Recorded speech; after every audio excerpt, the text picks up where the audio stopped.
Hey folks, good evening and welcome to another Money Space with me, Kalu Aja. We're on here every week, every Sunday, 7:30 p.m. We're talking money, the economy, and of course, personal finance.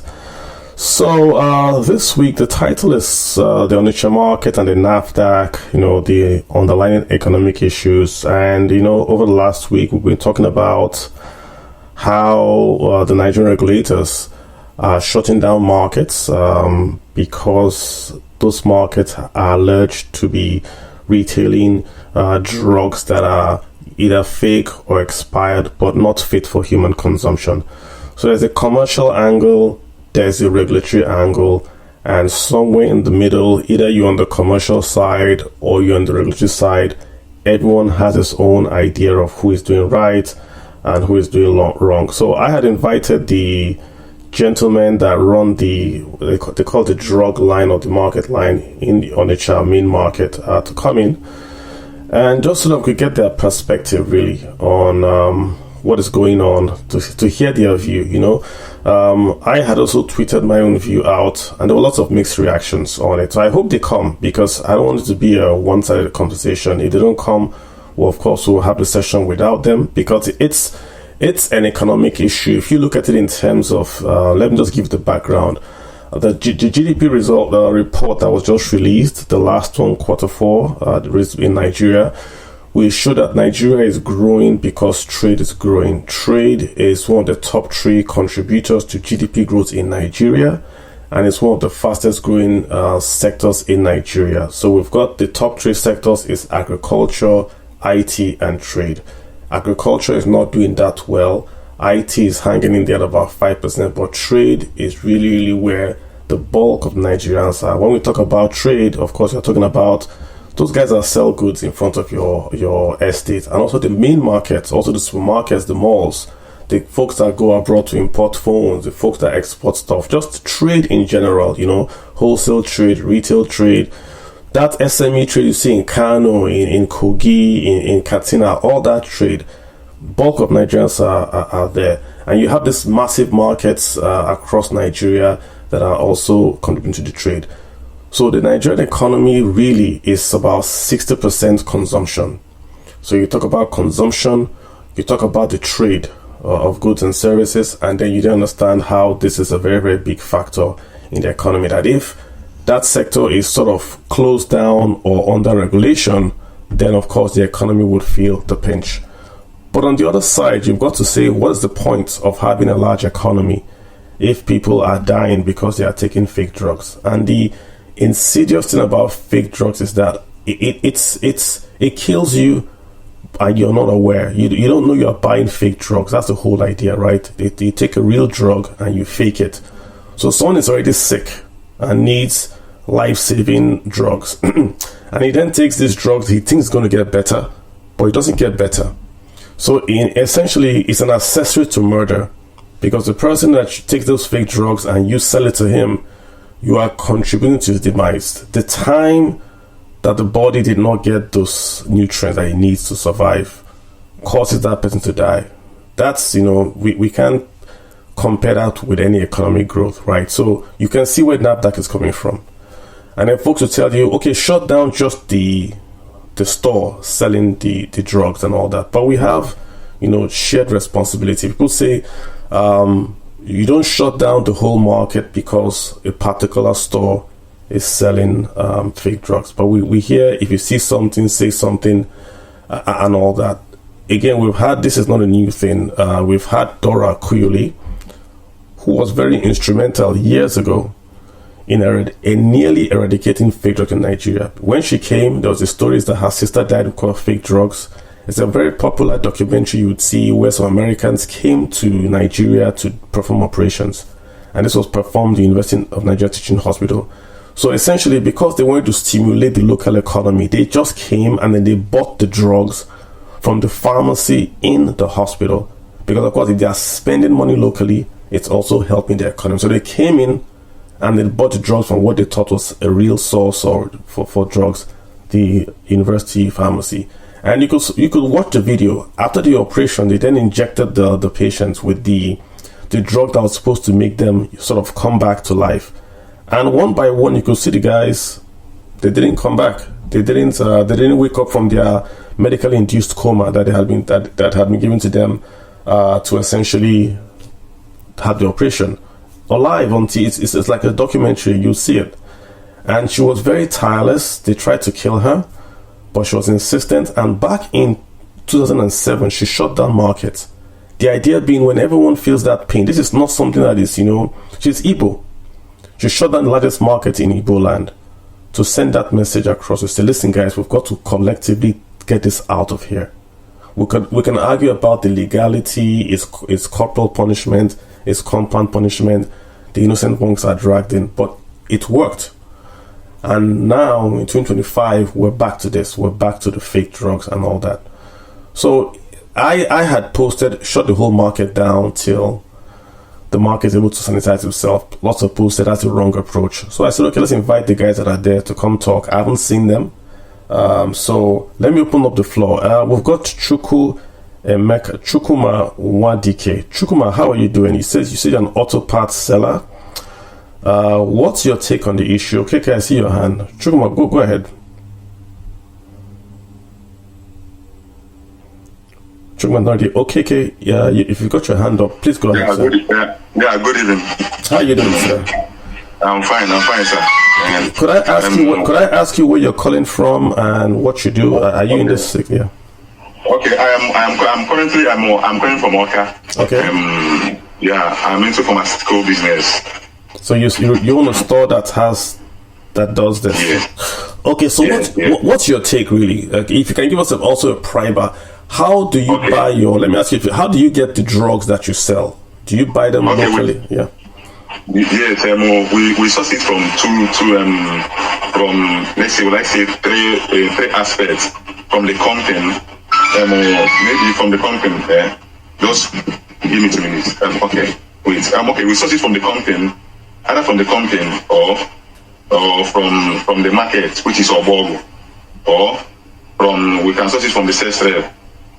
These are the three ways we source drugs.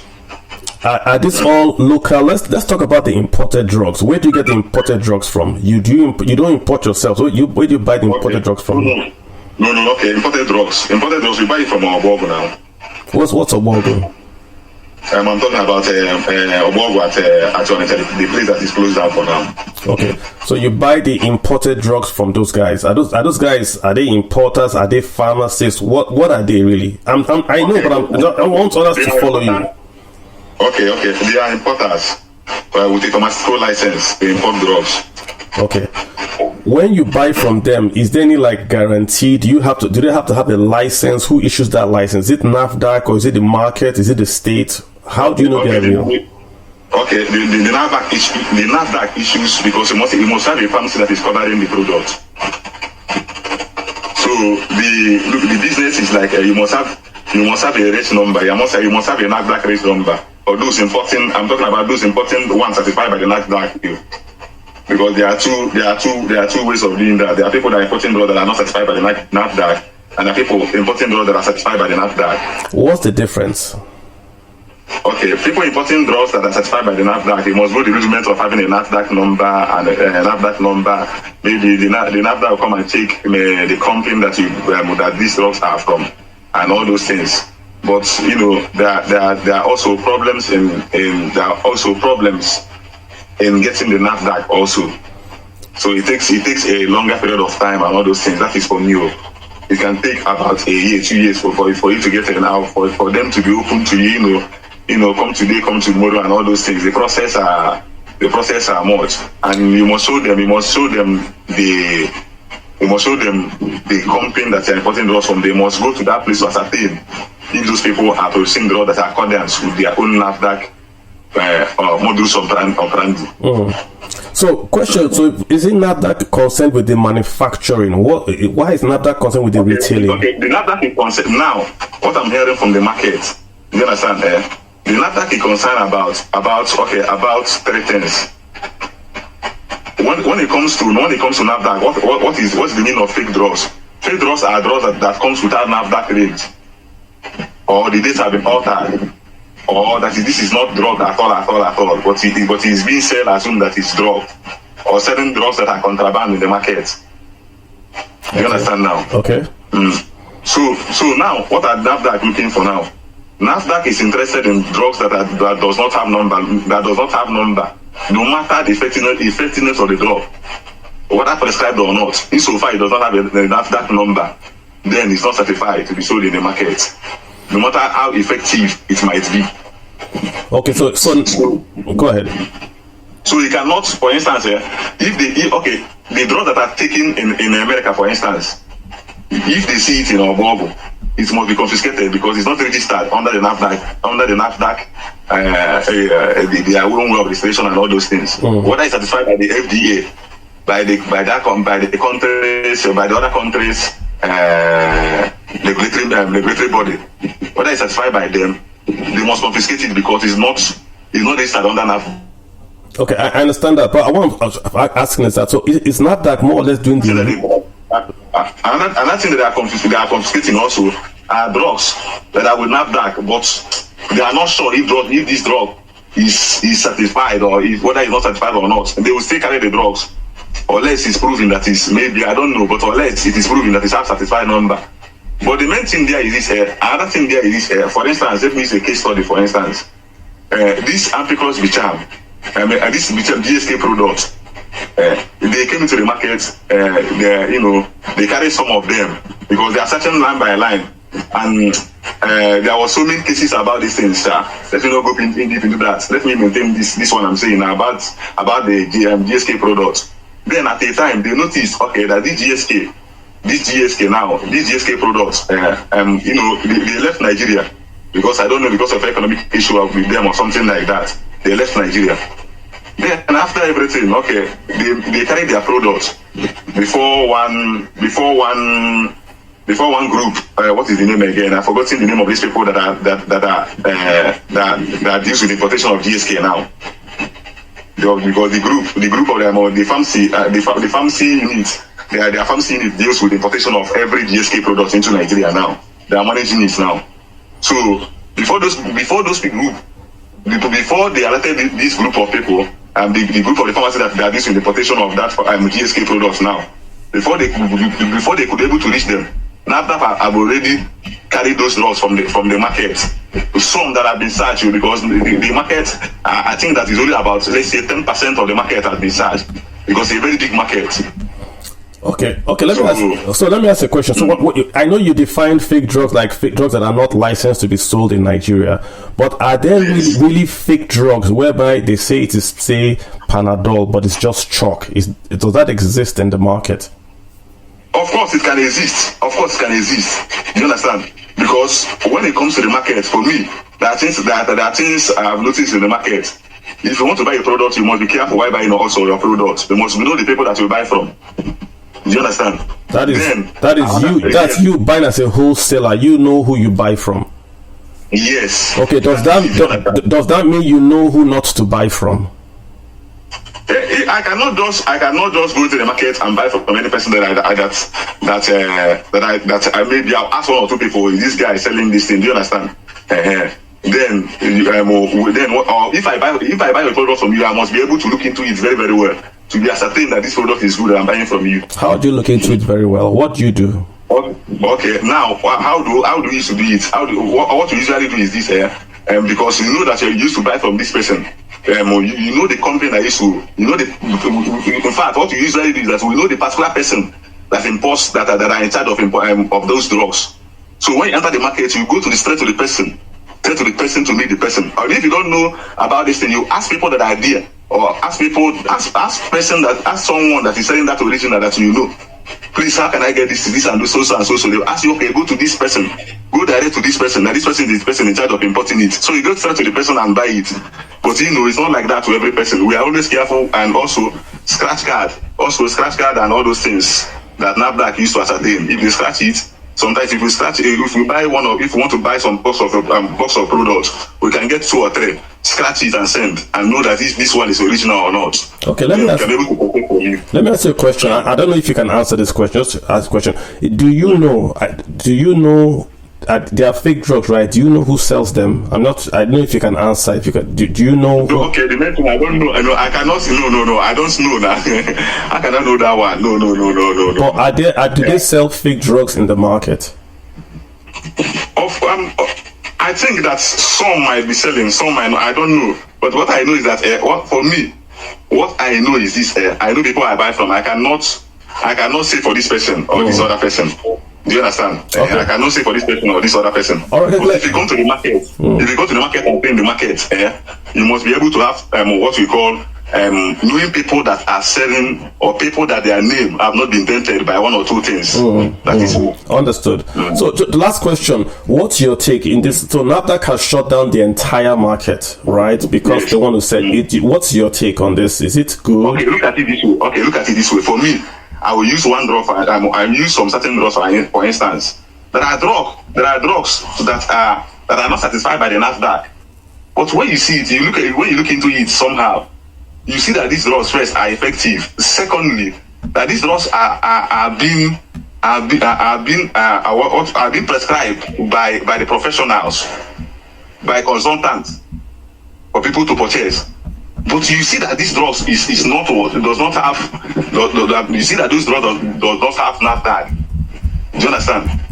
For instance, there are majority of drugs. There is this drug, there is this particular drug that does not have NAFDAC, but that is being used in treating people that it's being used for people that want to, maybe in a layman's language, in people that want to give in that they are looking for fruit of the womb and all those things. Do you understand? That's the woman or the man, the female or the yes. Then you will see when you look into it very very well. When you look into it very well, these drugs are imported. All right. And some people, and also there are some people that sometimes they will return from America or something like that. Now, do you understand? And they will tell you, please, do you have this kind of drug? Okay.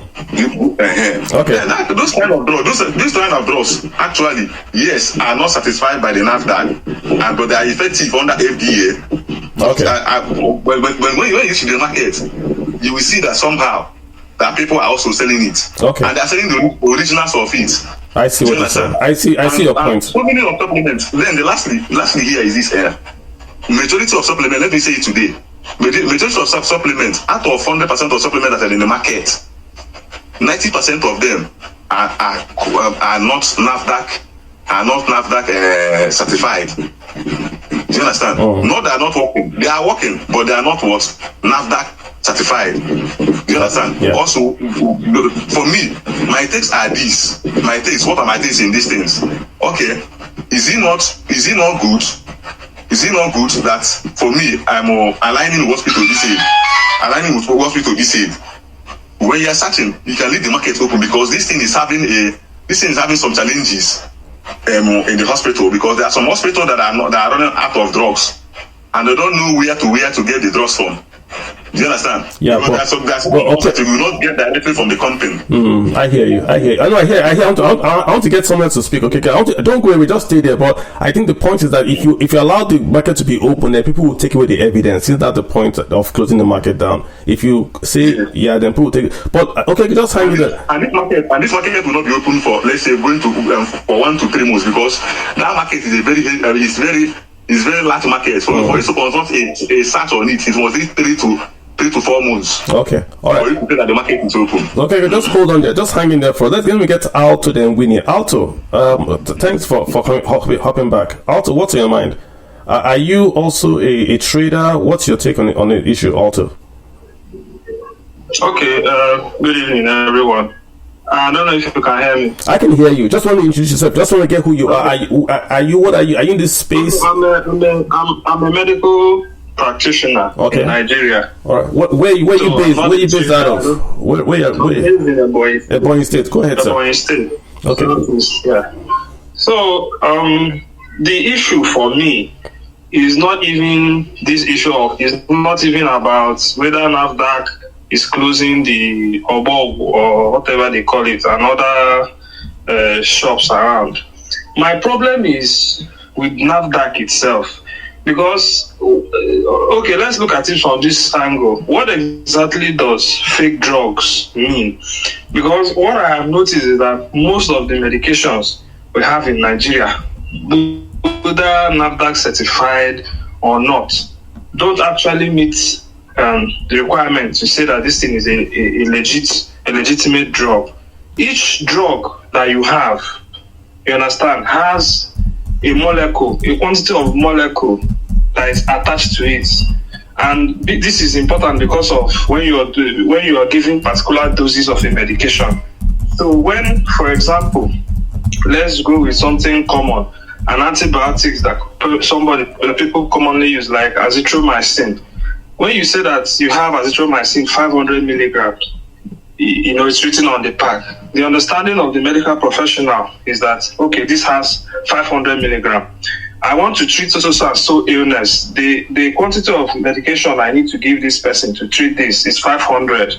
You understand? Maybe for another degree of illness, I will need to go to 1 gram. That's 500 milligrams. That's times 2. 1 gram.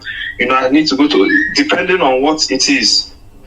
Now, most of the drugs we come across, I have come across, don't do what it's expected.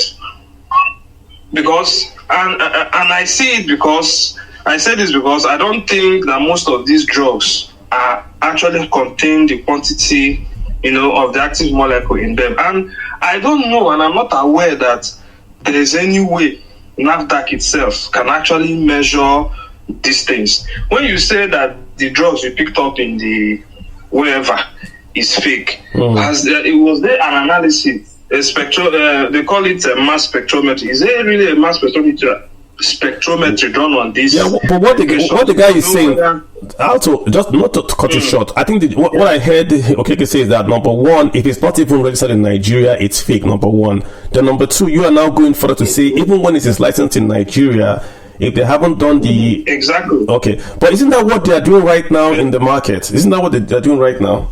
No, my fear is that even if you shut it down, even the ones they approve as NAFDAC. So in my own, I don't think this thing they are doing is enough. You understand? Because if you shut it down, fine. What happens is that the cost of other drugs available fast shoots up, because all these ones that are supposed to be circulating, when there's declared amount, you understand, the ones remaining, the price goes up, things like that. But we've not really solved the problem, because we are the sort of the end users of this drugs. We see the effect of some of this medication, even the ones that are approved. That's my own annoyance. Okay. Even these ones that... question for you. Are you in support of NAFDAC shutting down the market till this is sanitized? What's your take on this? Why I'm not thrilled about it. Yes, they should do their job and stuff, but I feel like this is not enough. This is just scratching the surface. I don't know if you understand what I'm saying. To me, it doesn't do anything, because there is no drug apart from somebody bringing drug directly from outside the country. You understand? Or some of these well-known international brands. Any other drug you see in Nigeria, you simply cannot trust the drug, because it can say it has a quantity of an active molecule, but when you actually use it, you see that it's unlikely, and there's no way for us to know that, because NAFDAC doesn't do its job. So to me, I think the whole closing of the market is scratching the surface. That's where That's where I... Okay, Alto, hang in there. Let me get Winnie in here. Winnie, go ahead. Alto, hang in there. Winnie, go ahead. Hello. How are you, Winnie? Good evening. Good evening to you, Winnie. What? Fine, thank you. This is the first time I'm receiving the mic on your spaces. Really? And I just want to ask you a few questions, and I'll jump down to listeners. I am not going to really engage in the topic. It's not my space. I'm not a medical guy. Do that I'm not a medical. Go ahead. I know. All right. And just know that most times when I join your spaces, I struggle to follow through economics, but sometimes I just listen. Gotcha. It's just funny that today the topic is of interest to me. Okay. So, Carl, did you reach out to NAFDAC to send maybe their social media handler to come and talk on this topic? Did you try reaching out? So look at what my plan. Look at what my plan was like. I planned a 2-part series where I will talk to the market people, then go to talk to NAFDAC. I didn't want them to come and argue. Literally, you can't hear me. Can you hear me now? Can you hear me, Winnie? Hello. Can you hear me? Okay, I can hear you now. I can hear you now. So when I contacted the Onitsha Market folks, right, they told me they had the NAFDAC guy there and I should invite the guy to come. I said I didn't want it to be more like a he said, she said discussion. I wanted them to come, state their side, then NAFDAC will come, state their side. Because I want the guys that are listening to understand what is happening, the economics of it. If NAFDAC is doing a good thing, do the traders have a point? So that both sides will speak, right? And then we can then say, okay, we have heard the facts on the ground. You've heard it. So I'm surprised it haven't come. You know, they wanted to bring it. They wanted to make it in NAFDAC versus them. It will be contentious. The NAFDAC guy, what can he say on behalf of NAFDAC? He's a NAFDAC guy in Onitsha. What would he say? So I'm open to having NAFDAC come. Again, it's an open forum. If they were here, the speakers are taking a different tone. I wanted to get their side, then go to NAFDAC. Can I go and then I'll listen? You've been breaking, sadly. I don't know why. I don't know. Can you hear me clearly, or am I breaking at your end? I can hear you pretty clear. Yeah, I can hear you pretty clear. Okay. Yes. So, as I've said, like on X, you know, they have handles. NAFDAC has a handle. We have the Association of Community Pharmacists in Nigeria. They have a handle. We have Pharmaceutical Manufacturers Association of Nigeria, PMAN. That's an arm of Manufacturers Association of Nigeria. So I feel, and then the pharmacy body has a society. It's known as the Pharmaceutical Society of Nigeria. I feel you should have tried, maybe Google handles and searched. And then these people will come and address certain issues. There are some things that I don't even want to start addressing. For the person who, also, you said you're a medical health worker, go and find out who certified NAFDAC lab. Like the topic is so broad, and I just feel that NAFDAC, the people that regulate, whether you're a wholesaler or a community pharmacy or what, is the council. It's now the pharmacy council. So I feel, Carly, you would have gotten, like, there are 1,001 options to get people to come and stand and speak for NAFDAC, but sadly it's like, yet we don't have, and I'm not going to, I can't do that. So, but all I'll just say is that what I'm hearing here are not facts in any, and science is open. They are not facts in any way. And I hope we can revisit the topic and do justice to it. But all I know is that the regulatory bodies, that is what NAFDAC is. They are regulatory. It's not just about fake drugs. We heard them saying stuff like, you're seeing vaccines under tables. You're seeing things that should be stored between 2 degrees Celsius and 8 degrees Celsius under tables in crowded places. You're seeing donor drugs in funny things, you know. How come these things are being diverted and found all over? So what I'm saying is that regulators will do their jobs. We are hoping there will be a point in this country where we'll close open markets. They've started, or move them to Kano. There'll be some work in Kano and in other places. So for those who just know that, like, we are going to get there, because for you people that travel, you know what you're seeing in this country is not obtainable in other places. When you say, oh, drugs brought from America, why can't they be certified by the regulatory body in this? It's not just drugs, it's cosmetics.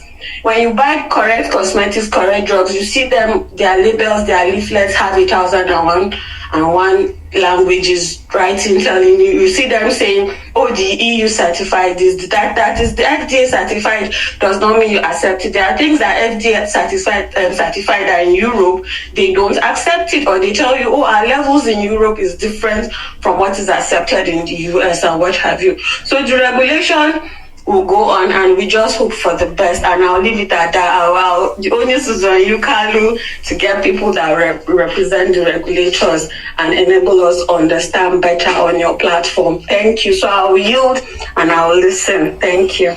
Thank you, Winnie. I've already sent you a DM. So, Winnie, just for you to understand again what I do on my space, right? I try to focus on the economic side. And the focus for me here is not really let me touch. I'm not really focused on the pharmaceutical licensing. That is a very, very important topic. But that's really what I'm focusing on. I'm trying to bring out the economic side of closing a market vis-a-vis the regulation of it. And you see how I did the opening. Today was to have the Onitsha Market ESCO. I'll quickly rest. Go ahead. Yeah, we want that. Pharmaceutical has money. It has lots of money. You get, so you're not doing a bad thing. All I'm saying is that those who the responsibility is on them to ensure that this country makes lots of money from drugs. Either you're importing, either you're manufacturing in the country, or even developing from scratch in the country. All I'm saying is that they are not represented. Sadly, it's people in the market. I'm not saying people. The person in the market, he has not told us who registered that his place. Is it a wholesaler's shop? Yes. Is it a patent medicine store? Is it a proper wholesale pharmacy? Is it, So you have to hear the other parts. Economy is very important. Buhari gave manufacturers millions, even though they said it was not up to. It's very important. I'm not throwing that out. I'm just saying that I feel. Yes, you shouldn't have just had from one side. Right. NAFDAC are underfunded. They are not doing their best. So thank you. Completely understand. And I'm not trying to make an excuse. I'm just trying to explain to you that the guys who were supposed to be here did not come. So it's more or less like an open forum now. I invited the ESCO and I agreed with them. They actually had a NAFDAC guy when we spoke offline. I said after this week, then the regulators would come. Whoever wants to come, like the folks you have named, that was the plan. If you notice, they haven't come. So that was it. If you look at it, it was in the Onitsha Market ESCO where for the drugs were supposed to come today and speak. So I get what you're saying, committee fair. I try to run a very, very fair platform. So today, I'm just allowing folks to air their views, essentially. But we need to completely understand the point. Yeah? Okay. Let me get Onyedika. Onyedika, please go ahead. Winnie, thank you so much. Okay. Hello. Carlo, can you hear me? I can hear you, sir. Okay, yeah, thank you very much. I'm actually going to talk a bit from experience because I've actually been in Onitsha Market at some point. So my brother is a major distributor in the market. So I've been in and out, and I know part of the things that are going on there. But just like he said, we're going to restrict the conversation about the economic. No, don't mind. You can speak. It's open forum, right? Like I said, the folks that are supposed to be here haven't come. Like what I'm trying to explain to Winnie. So it's open forum. I had planned a 2-part series. So if you want to speak on I'm just an economic guy, I don't know what hydrochloric acid is. But go ahead, sir. Just let you know. It's an open forum. If you want to express anything as regards not just Onitsha Market, but the market that we sell drugs in Nigeria, is it even a legal thing? I haven't seen it anywhere in the world where you can go and buy drugs wholesale from a non-manufacturer. If it happens anywhere else in the world, someone can, maybe enlighten me. Where you can go, I would go, have a store, then drive a truck to a market. Not SmithKline Beecham, not Pfizer. Go to that market, then give them a list. I want 20 cartons of Ampiclox. I want 10 cartons of whatever, and they load into my truck, and I drive back to my market. Then I sell it in my pharmacy. That model, does it exist anywhere on earth? I just want to know. So it's open forum, really, because the guys are not supposed to be here. But Indika, please go ahead, sir. Oh, okay. Just like you rightly said, as of now, I live in the UK and I work in the retail industry. So part of the job I do is that I consult for some retailers in the UK here in data stuff. But in the process of doing that, I come across their inventory and the rest of them. And I can assure you, just like you said, it doesn't work like that here. So what we have is we have major suppliers for different products you sell in your shop. So if you're looking at antibiotics, for instance, you have your major suppliers, you order antibiotics. But that is not the case in our place. So our model is not actually what you find in developed countries of the Europe and America. Possibly you might have it in Asia, like some of the emerging economies of the world. But what we do in those markets actually are not right. So just like the last speaker said, you come into those markets, you see some controlled drugs that should be handled delicately, shouldn't even be prescribed anyhow. But you see these guys selling it in packs, selling it to anybody that can just pay for it. So you see some of them that are supposed to be regulated in terms of the temperature, the preservation of them. You see them being kept in a temperature they are not supposed to be, just being kept anyhow. Some of them are actually counterfeited. Like you can have some people do some dodgy stuff in the market, like they can pop some antibiotics that are not from a particular brand, use the brand they want to sell it as, coat it and push it out to sell. So some of them actually do some things like this. But looking at what is happening now, which if you look at when they are throwing political jab around it, that it happened 2007, 2006, when the same exercise was carried out, the market was closed and all that. So you discover that even with the model they are doing now, they have closed the shop down for how long? Give it 10, 15 years down the line, we're coming back to this conversation because another person, DG, that might just want to get on the headline as doing their job and all that, will just come and shut up the place and start making this kind of investigation. Okay, but the question again is this, right? And again, my tweet on just for full disclosure, I support the DG of NAFDAC shutting down the market because it's murder. This is not like I'm selling fake Gucci slippers or I'm selling fake, what is it? I don't know.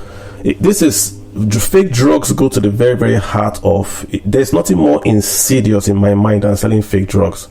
You know, because somebody's already weak. Again, you're already weak. You're already dying of kidney failure. You go get fake kidney, whatever medicine, you take it and it kills you more. So you are happy that you've got this medicine and then you die. And so it's murder. So that's full disclosure. So is the NAFDAC not even doing their job? Someone is saying they're not even going far enough. So are you saying that NAFDAC shouldn't have done it because we will come back to it? No, that's not what I'm saying. I'm actually in support of what they are doing. What they are doing is fantastic. But what I'm saying is, what is the effect of what they are doing? Because it will just be at the end of the day, it's just going to grab the headline and we are back.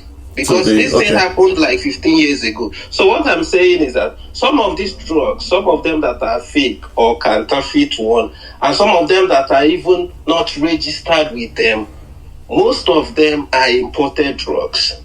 How did they get into the country? So if there is anywhere to even curb this from the get-go, it should be at our borders where the government have much regulatory authority. But these guys, they take money from some of these importers to leave them to bring it to the market.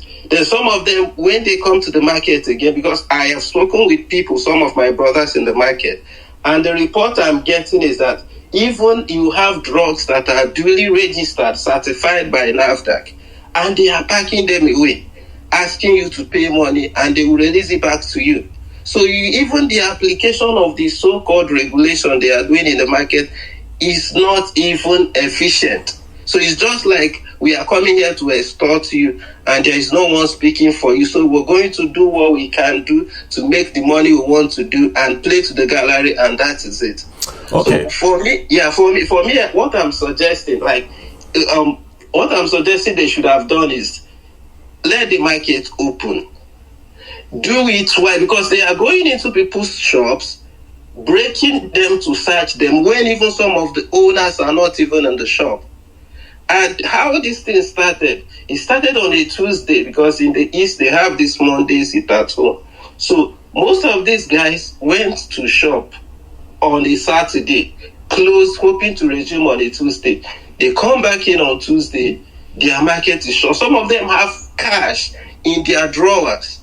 And you now have somebody that proposed to be a law enforcement agency going in, breaking their shops, cutting away their drugs and even their money in the process. And the person that their house is being searched is not even there. I see. I completely agree with you. I think, we know, again, that common phrase of "this is Nigeria" would suffice here. I hear what you're saying. Completely agree with you.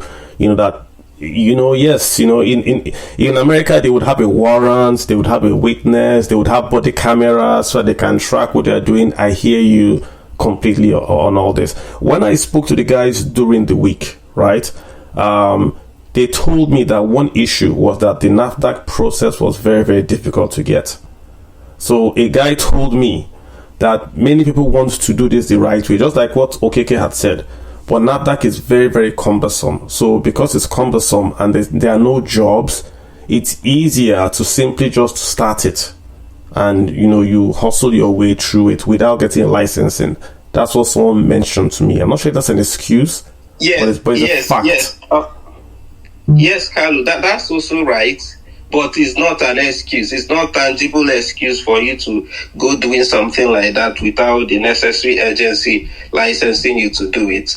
So this is also, if we have like a constructive government that engaged its people, this is also an area where they can bring in these people and they can have a holistic idea on how to solve some of this issue. Believe it or not, we have a very shortage of drugs in our country, because in the market there you even see most of these products we have in Nigeria are coming from Pakistan, from India. Most of them are even below the standard to be registered by NAFDAC, and that is why NAFDAC don't register them.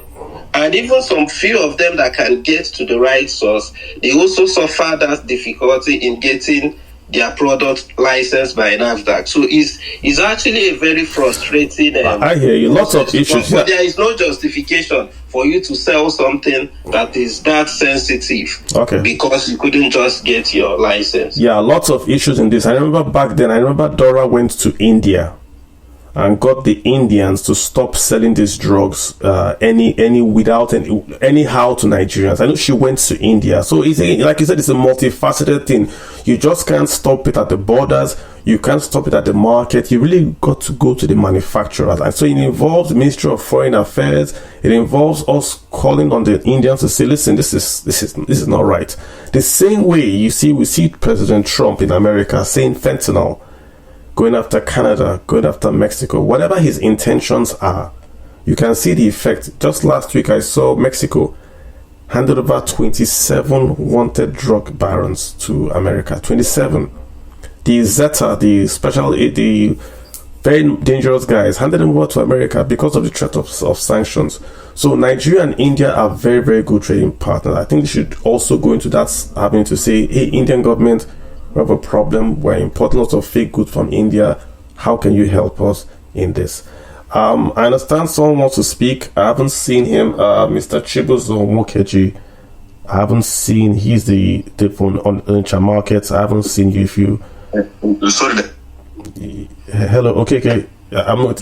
Yeah. Okay. Look at it. Every drug. Look at the drugs that doesn't come with number. In fact, majority of American products do not come with NAFDAC number. No, majority of UK products. I'm talking about the countries that doesn't have there are drugs that are not really certified by the NAFDAC. majority of their products. Indians, majority of their drugs are certified. Majority of their drugs are certified. But when you talk about Turkey, Pakistan, UK, and America, majority of their drugs are not certified by NAFDAC. So who should do that then? I mean, if NAFDAC is Nigerian, right? And we say, just like the FDA, you can't take any drug that is made in China to sell in America without the FDA certifying it. It's the same thing, right? So, okay, for me, we got to get others to speak. Okay, sorry. So if the doctors and NAFDAC are supposed to work together, let them stop prescribing drugs. Then they stop prescribing some American drugs that they're supposed to have a database of drugs that are registered with NAFDAC and drugs that are not registered with NAFDAC. That is another problem of this issue. Thanks, sir. That's interesting. I mean, drugs registered by NAFDAC, but how would a doctor know?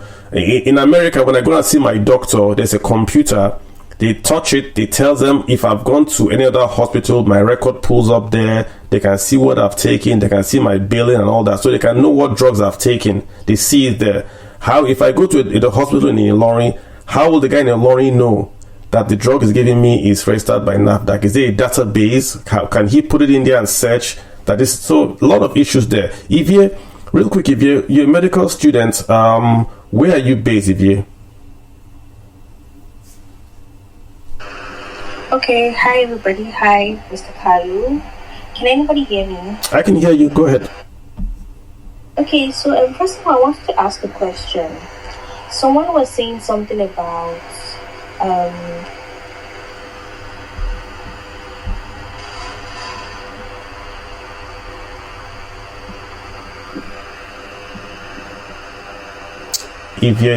not hearing you if you're speaking. Let me just, Winnie, I'm not sure what up the VS audio. Winnie, what's on your mind? I had to jump. Yeah, go for it. Okay, you're not right when you say imported drugs are not registered by NAFDAC. Let me give examples. Quaterm, popular drugs that we don't make them in this country. Drugs by Novartis. What's this popular one for diabetes? This, when you go to proper pharmacies, they have NAFDAC registered numbers. It's the one you people import. They call them parallel imports. You people don't follow due process. You go like through the back door. That is why you don't register them. But please don't come and say people that drugs are not imported. That's not true. You're augmenting. All these known drugs are all from Sanofi drugs, Fleming, what have you. All these foreign drugs we have in our country, even your insulin and all these imported drugs have proper NAFDAC numbers. They come through the direct channels. It's when you people do parallel imports that you don't give NAFDAC numbers. Then you give the story that, oh, no, that's not true. That's false information. Please, that's false information. And the other excuse you people give is that, oh, when we go through the process, the price becomes expensive. But the truth is that you don't do this because that is how you get to mix your parallel imports and your fake, and that's how you get to push the fake. Because there's no way you register a drug with NAFDAC that it's not checked, that it's not analyzed.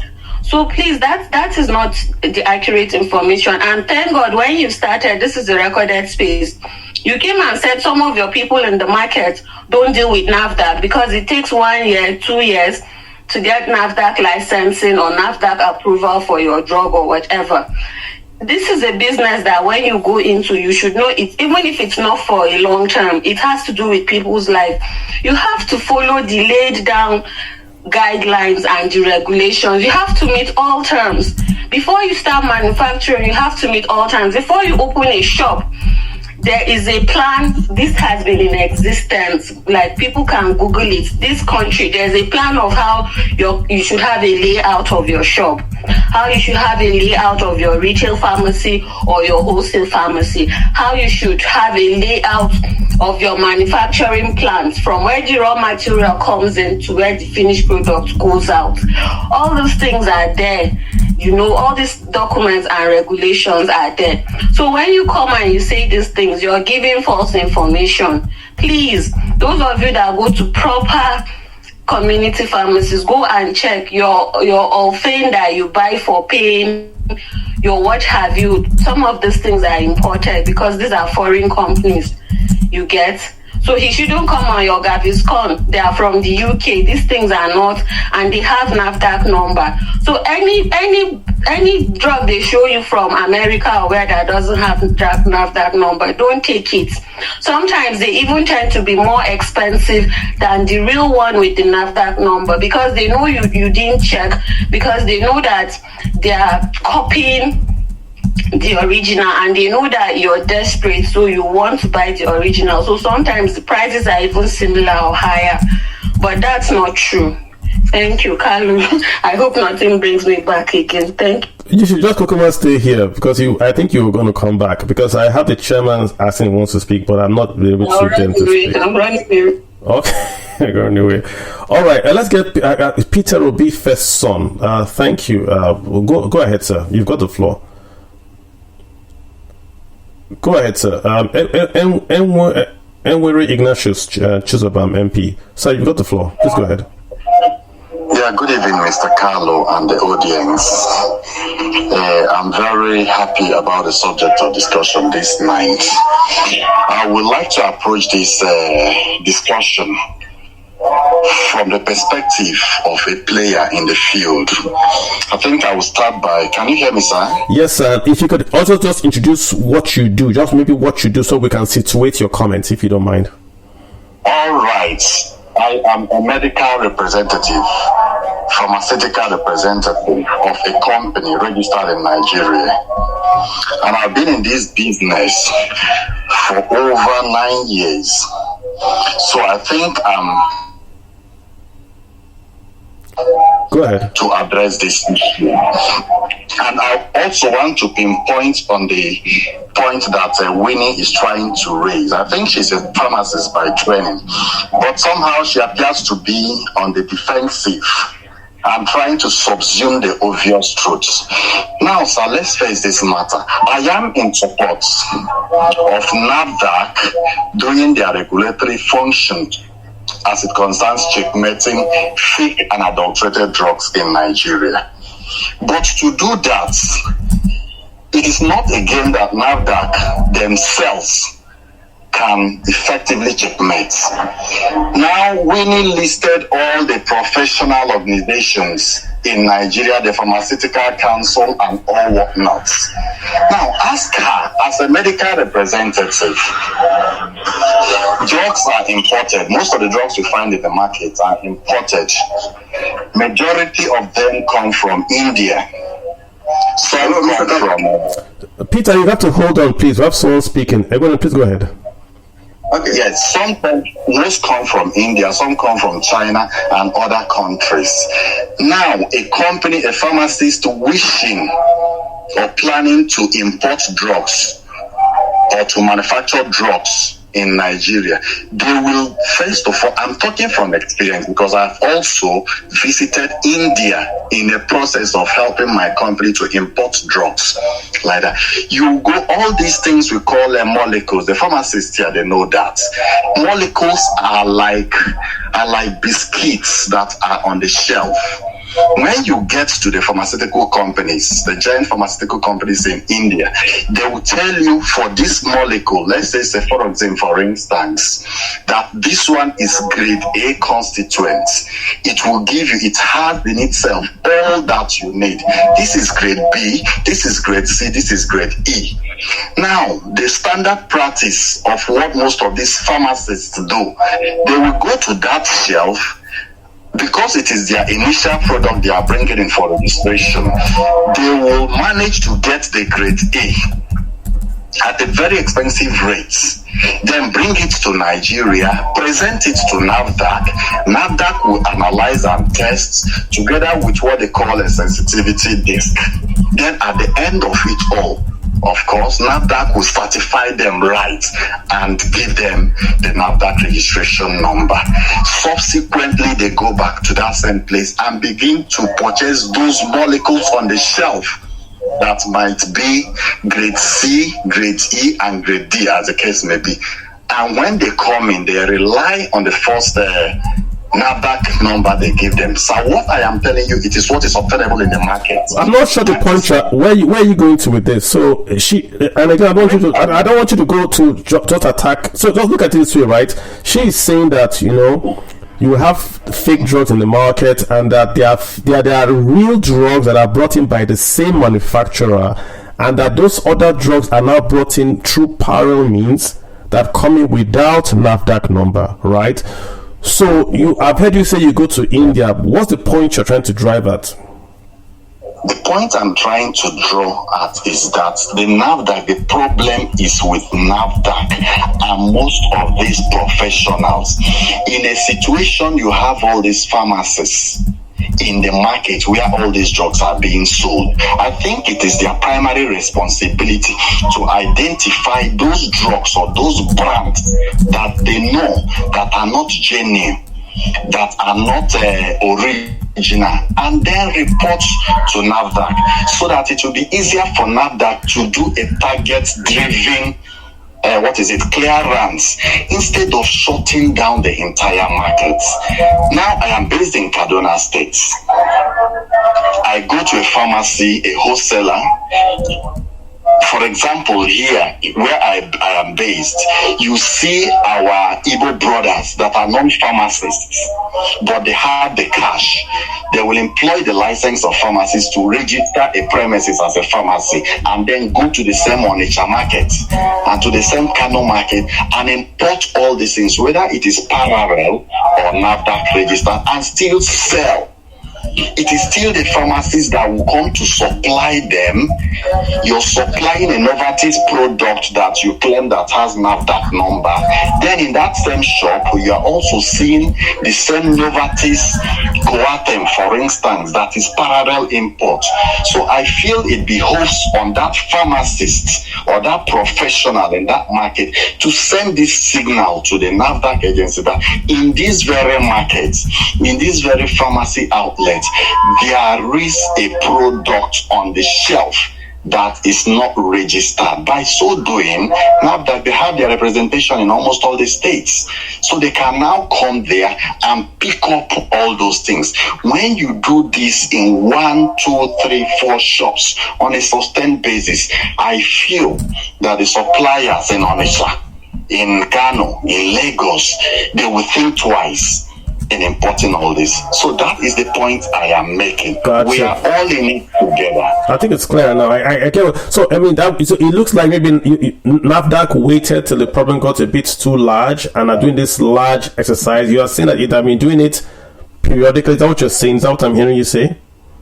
Yes, that's exactly what I'm saying. And we, the practitioners, the professionals, can help NAFDAC. And most times when you give them this information, they just disregard it. Okay. They are still the people that will sabotage. When they are coming to the market for inspection, there are people who will still give us signals. Most of us will lock our shops. Okay. So it defeats the purpose. That's the point I'm making. Hang on, let me get Winnie to talk to do a right of reply. Winnie, you've heard what he said. In essence, if there was a consistent oversight of the market, we wouldn't have had to go in there with the army to shut down the market for 3 months. Again, the GDP is suffering. Winnie, what's your take on this? Yes, thank you. So let me respond to that.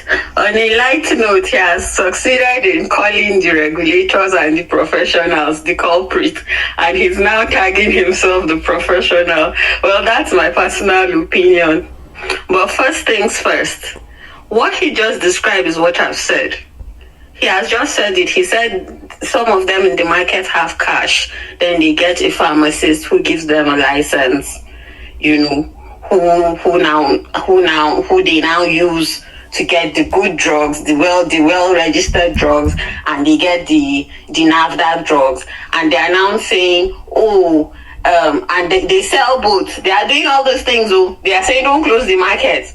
But then they're now saying, oh, the pharmacists who I got their license to do this business because of what I want to gain from this business should now be the one to go. Ask him what happened the last time or the last 2 times they went to try to check Kaduna Market. It's a routine thing. But the thing is that even the NAFDAC DG, go to NAFDAC X page, go and list how she said the operation had to be carried out. Go and see the number of personnel she had to get to do this. But that aside, let me go back to where he started from, where he said, oh, you go to India, you get grade A, you get grade. The thing is that you're not the expert here. It is not your field. Science is science. Science is open. With the example you use, cefuroxime, the molecule, it's chemistry. It's pharmaceutical chemistry. It's organic chemistry. There's a structure for that product. There's a structure for every product. Even for not just drugs, what have you. If you analyze a product, you get a chemical structure. And the standard is gotten everywhere. The only thing is that maybe when a company discovered the molecule first, they patent it, and that doesn't even have to do with the structure.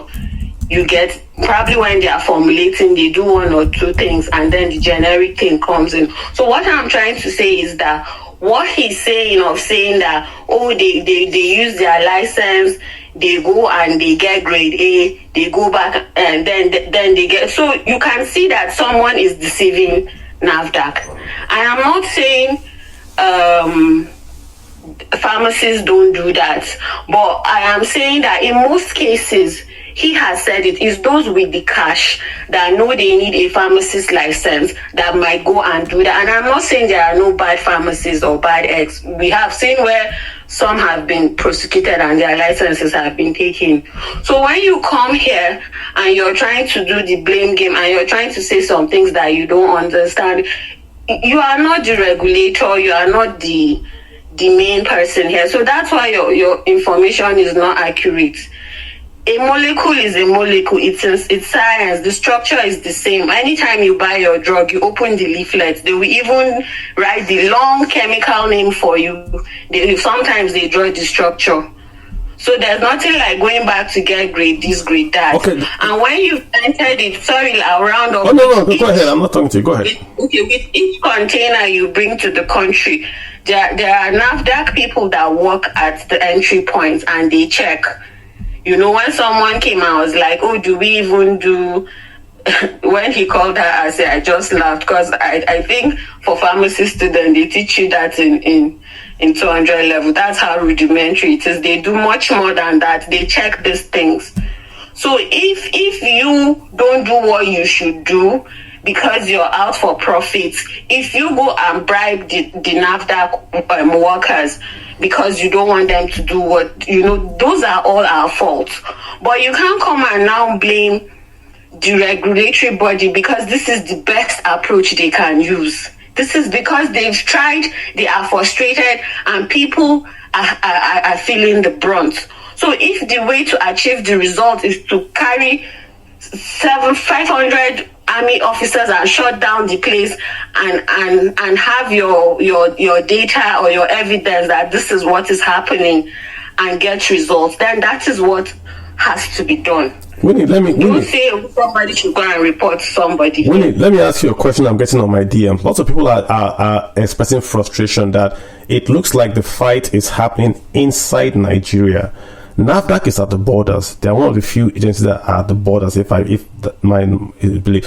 Why is this not happening at the borders where these goods come in? Why do we not stop the fake drugs at the borders so that once you come into Nigeria, we know it's, it's not easier to stop them at the airport, at the seaports, than in the markets already in the country?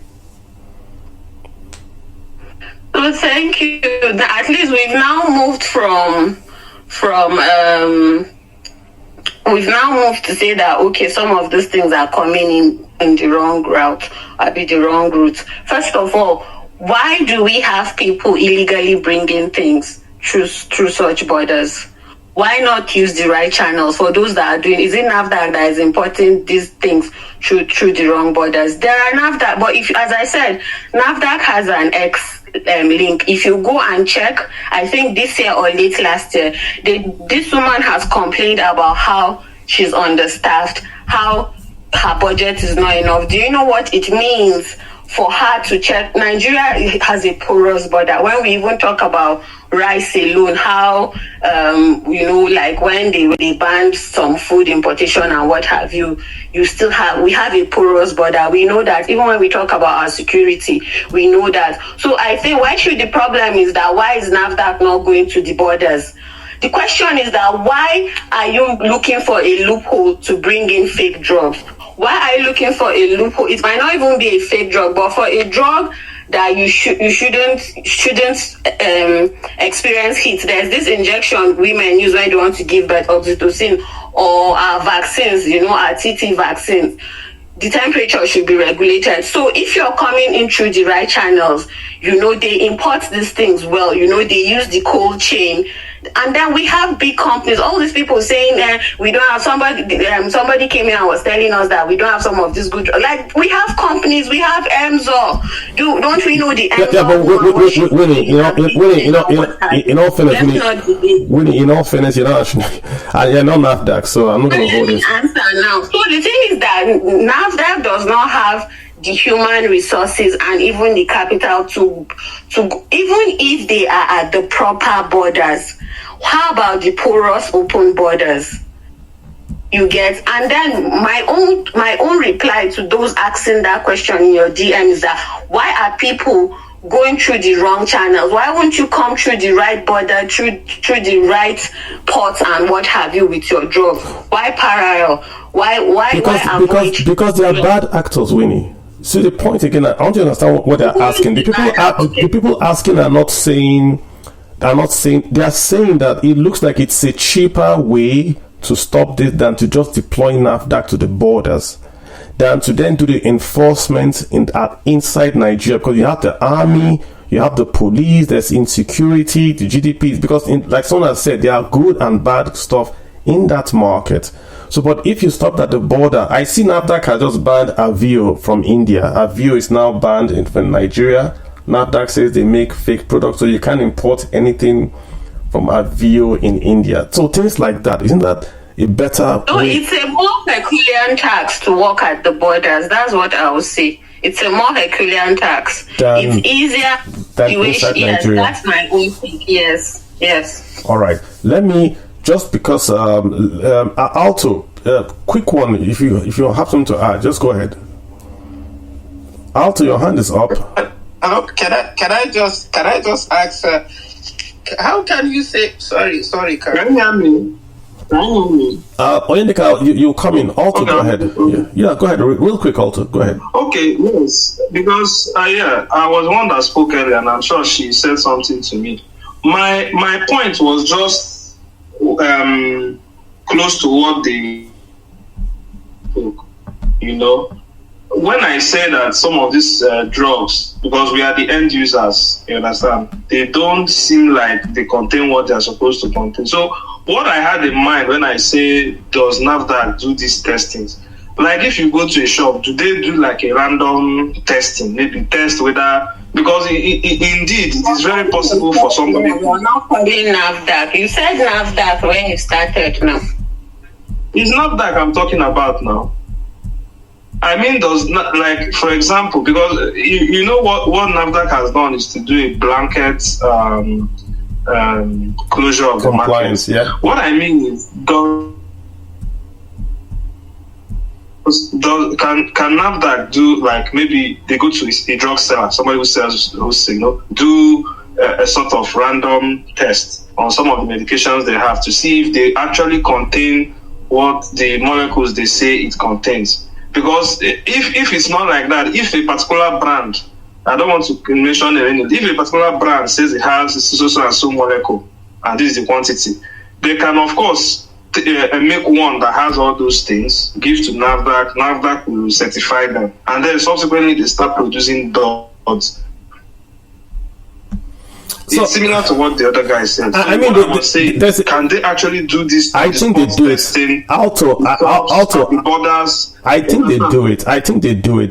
They do it. The issue is it's not like how you say, does police check insurance or do hospitals clean the compound? They do it, but how well do they do it? How much do they do it? Lady Winnie has said everybody needs funding. This is a problem that is. Yes, can I quickly respond? Yeah, you can, but I just think the answer is obvious. Then I would drop. The thing is, they do this thing. NAFDAC does it at that scale where drugs are coming in, but even at state levels, at hospital levels, they do it. There are drug supply hospital equipment agencies in states. So when your state is buying drugs from companies or from, they have these labs. So they do these checks before they distribute the drugs to their general hospitals. So this is the modus operandi. You can thumbs down. I know states where do it. Teaching hospitals do these things. There are teaching hospitals that before they procure drugs from you, when they procure, they randomly sample and do these checks. So these things are being done. So my advice to the populace is that you can't surrender. Yes, these things are done, but Carlo, as you said, will there be cases maybe where there will be, let's say there was an error somewhere? So I'm not saying there is, because we Nigerians, we like to always say, oh, what if? But the responsibility is on you, on where you get your drugs. So watch where you get your drugs. You have some level of responsibility too. It's just like when you're buying food. Make sure you don't go and buy beans that they use one preservative that you don't know, or banana that they use cyanide to ripen, or you get. When you want to buy drugs, make sure where you're going to. And there are other things. This scratch card approach thingy. We have these jingles on air, online, in radio. They say scratch, send the text message. Ensure you get a feedback that tells you, oh, this is the original product. These days, those in the markets, they put fake. I've seen one where they put one for another drug. It's like they copied an original one, sealed the tin, and put it on the drug. Let me ask you. So we also have our responsibility as consumers. But I want to assure you that those that should do their work are doing their work. That's what, believe it or not. Okay. Carly, thank you. Yeah, Onitsha, you want to ask a quick question. Onitsha, real quick, you said you wanted to ask her, you had to follow up on what she said, yeah? Carlo, can I quickly go? Yeah, go for it. Yeah, Onitsha. Onitsha, you had a question? Can anyone hear me? It seems Carlo is having a... Onitsha, sorry, I was muted. You had a question, but she's dropped off. What was your question? Yes, my question is, I wanted to ask her, it's just a logical question. So we have a product coming into the country. Maybe let's say is a container load of antibiotics, for instance, that an importer brings into the country. Is it cheaper for you to vet such a product at the port of entry, or is it cheaper for you to allow it to come into the country of over 36 states, which you can't really pinpoint which of the states the product is going to land? I can answer. It's clearly going to be at the port. I asked the same question, but I know, see, the problem is that, Onyedika, you and I are Nigerians. I think the issue is Nigeria is happening to us here. And that's the problem, really. I think this NAFDAC thing, it's Nigeria is happening to us. Yes. I give you my personal. Go ahead, sir. Okay. And one other thing I think, which is what they do here in other countries, if you have a situation where most of these importers and various products are duly registered by you, all these things becomes very easy to track and deal with. Because if you have, for instance, if I take an antibiotics here in the UK where I am, and I react to it and have issue, I just need to go through the person that prescribed the drug to me, and it gets flagged to the system of the supplier of that medication. So if it is an issue with the supplier is known. The supplier will be made to pay the damages. Yeah. what we have in our country. It comes back to yes. So if you go and get a drug from a pharmaceutical and it has issue, even the so-called ones that the NAFDAC guys are saying they are certifying, I'm not sure NAFDAC can even help you to claim any damages to it. So I think it is a case of how do they best regulate that space instead of all this. You know what I think, Onyedika. You know what I think, right? You know, the system itself. The system. NAFDAC is trying to work in a system, and the system itself is not optimal. NAFDAC is trying to do this in a system where you can walk into a shop and get a drug that is restricted. You can just walk in and pay money and buy that drug. So, but NAFDAC is still there. It doesn't happen anywhere in the world. So NAFDAC, it's a problem. Let me just, I don't know, get Winnie and here back. Let me just get P2B real quick to P2B first, real quick to speak. Then Winnie, I told you not to drop because you know you are a resource person here. Go ahead, sir. Thank you, Mr. Kanu. Yeah, go ahead. Yeah, I've been waiting for quite long, and I'm happy that I can speak now. I want to say, Miss Winnie or Mrs. Winnie. Do you mind me asking you to maybe situate yourself so that we just understand your comments? Are you in the market, please? Are you just a contributor? Yes, I'm in the market. I'm partially in the market. Okay, so where are you calling from? What state? Yeah, I'm in Anambra State now. Okay, please go ahead, sir. Okay, I want to say something. There's something when he said about it's cheaper to find the imported non-registered company in market than port, and I said that is off. It's not. She said like somebody that is not even in Nigeria. How can you get all these drugs in the market, knowing full well that most of these boys that import those drugs don't even have warehouse in the market. They don't even have any single warehouse in the market. I'm not sure I follow you. What are you saying? She's saying that you guys are importing because it's cheaper for you to import than the quote-unquote bigger firms that have the NAFDAC number. That's what she was saying. Okay, there's some part she said to you that there's someone that said, is it Otto that said it's good to stop these drugs from, or is it from your message that someone said that it will be very good and okay to stop all this imported non-registered NAFDAC from the port instead of coming to the market and sell up the whole market. Correct. So that's one thing. Okay, so now let's go to this now. There is some drugs, there's some company in all these foreign companies that don't even have a registered drugs in Nigeria. That's like, let's say like Teva only have only one drugs registered, that is lisinopril and amlodipine. Most of their drugs are not registered, and most of their drugs are the original drugs I know. Even me, I'm taking it. Are you getting the point now? So what I'm saying is that NAFDAC trying to cleanse all these things is not okay, because if they want to cleanse it, they should start with even those drugs that have numbers. Wow. Because there's more drugs that have numbers that are not even efficient. No, but hold on. You're saying NAFDAC trying to take away fake drugs is not. What's the adjective you use? NAFDAC trying to take all these imported drugs that don't have NAFDAC, saying that they are fake or they are not even efficient or they are not even up to. I get what I'm saying now. Yes, but they should now. They should. How do I as a user know they are good? I'm not a chemist. NAFDAC are chemists. Yes, okay. So now that's what I'm saying now. There are those drugs that NAFDAC gave number that are not even working very well. I hear you, but I'm saying that if I'm a user and NAFDAC says this good must be registered, what's wrong with that? No, it's not wrong. It's not wrong. But they are even giving us a hard time to register those drugs. Could you imagine that? Okay, let me say now, I requested to register a drug since last year. Since last year, they have been giving me most of their procedure. I will do many. If I come back, they will say, okay, this one is not available. I should wait. Okay, they say that I should bring out the drugs that they want to make a test and all these things. I brought drugs about 6 months ago. Up till now, I've not heard from them.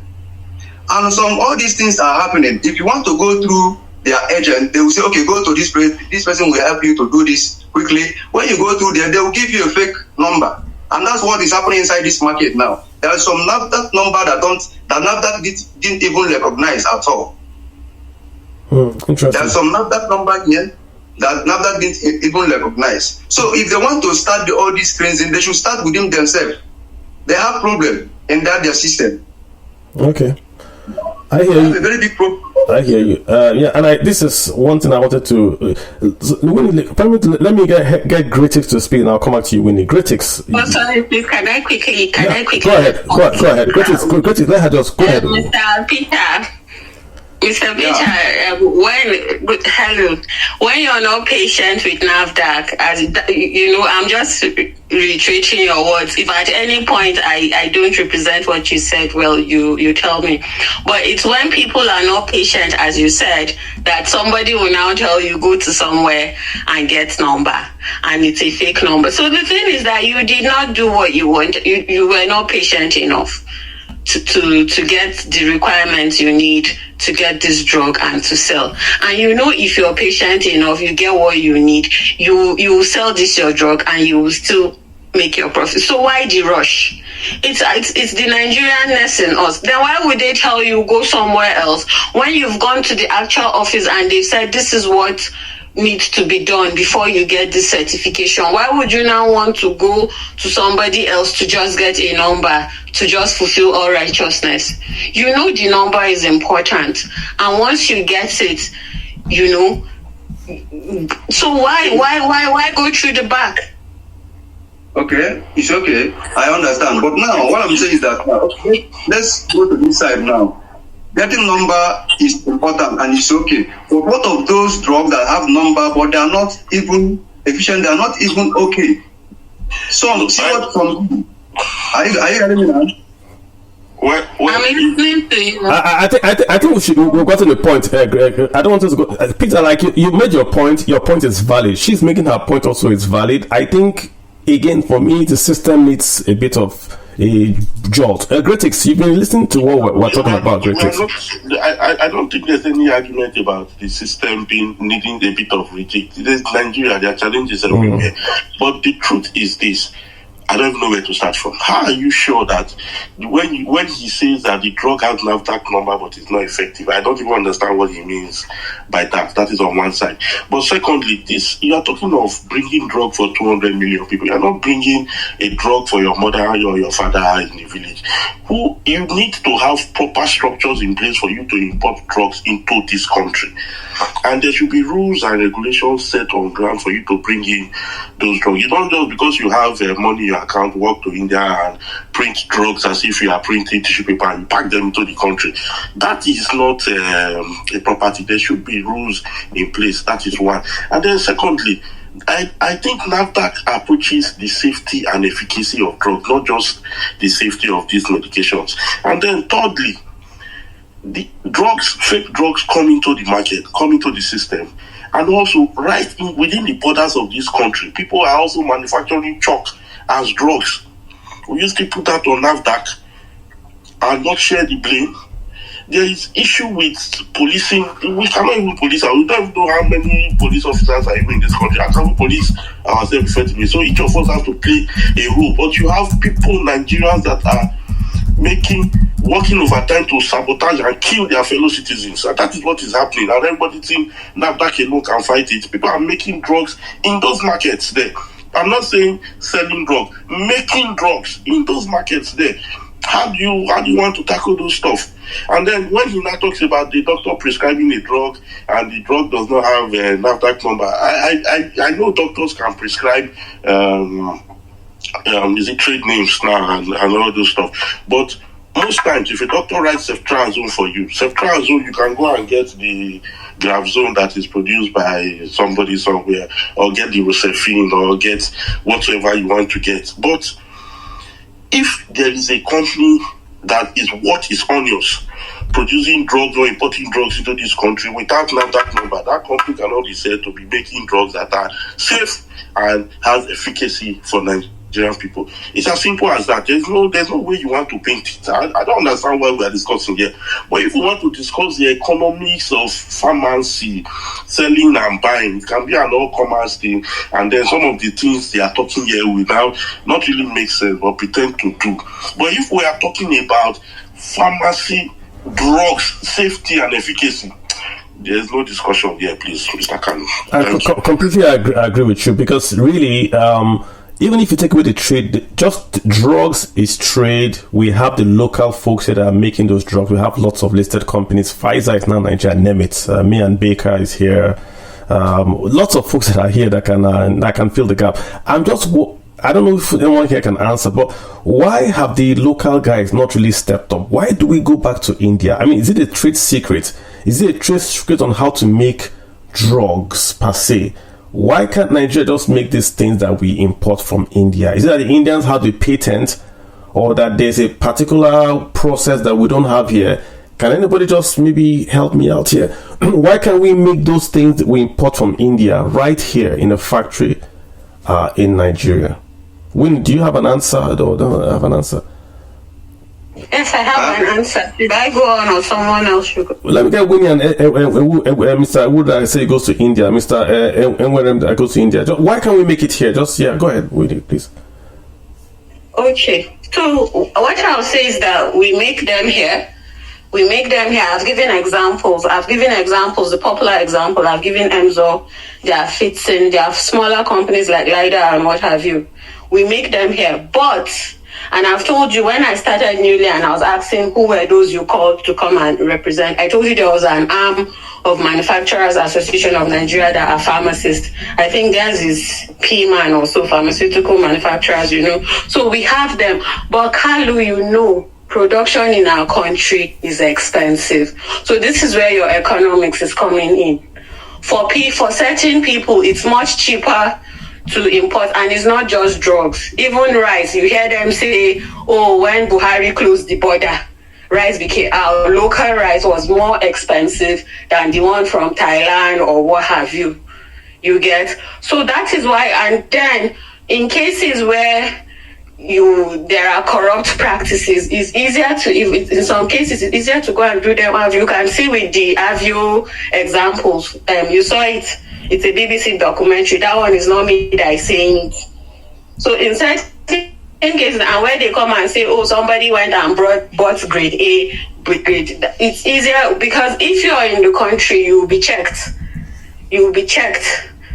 So if you want to do the right thing, I'm not saying that. Yeah. Our own regulators, we don't have bad workers. Somebody came here and gave them, when they want to come to the market. But it's just that our own drugs, when they do it here and even some of these companies need to import, because when you do it here, it's more expensive. And affordability is an important factor when it comes to procuring drugs. That's my answer. Yeah, but the margins are so high on these drugs that you wonder, even with the high cost, they will still make a profit. But let me hear Mr. Enwerem Ignatius, why can't we make those drugs locally, sir? Do you have a reason why what we're importing, is it a patent thing, or is it just a cost, like Winnie has said? All right, Mr. Carlo, please let me help you. The name is Enwerem. Apologies. All right. So Winnie has rightly said the reason for that is the cost of production. To produce all these things in Nigeria here is really, in fact, pharmaceutical companies that produce drugs, or chemists that formulate these drugs in Nigeria, they can't break even. That is a fact.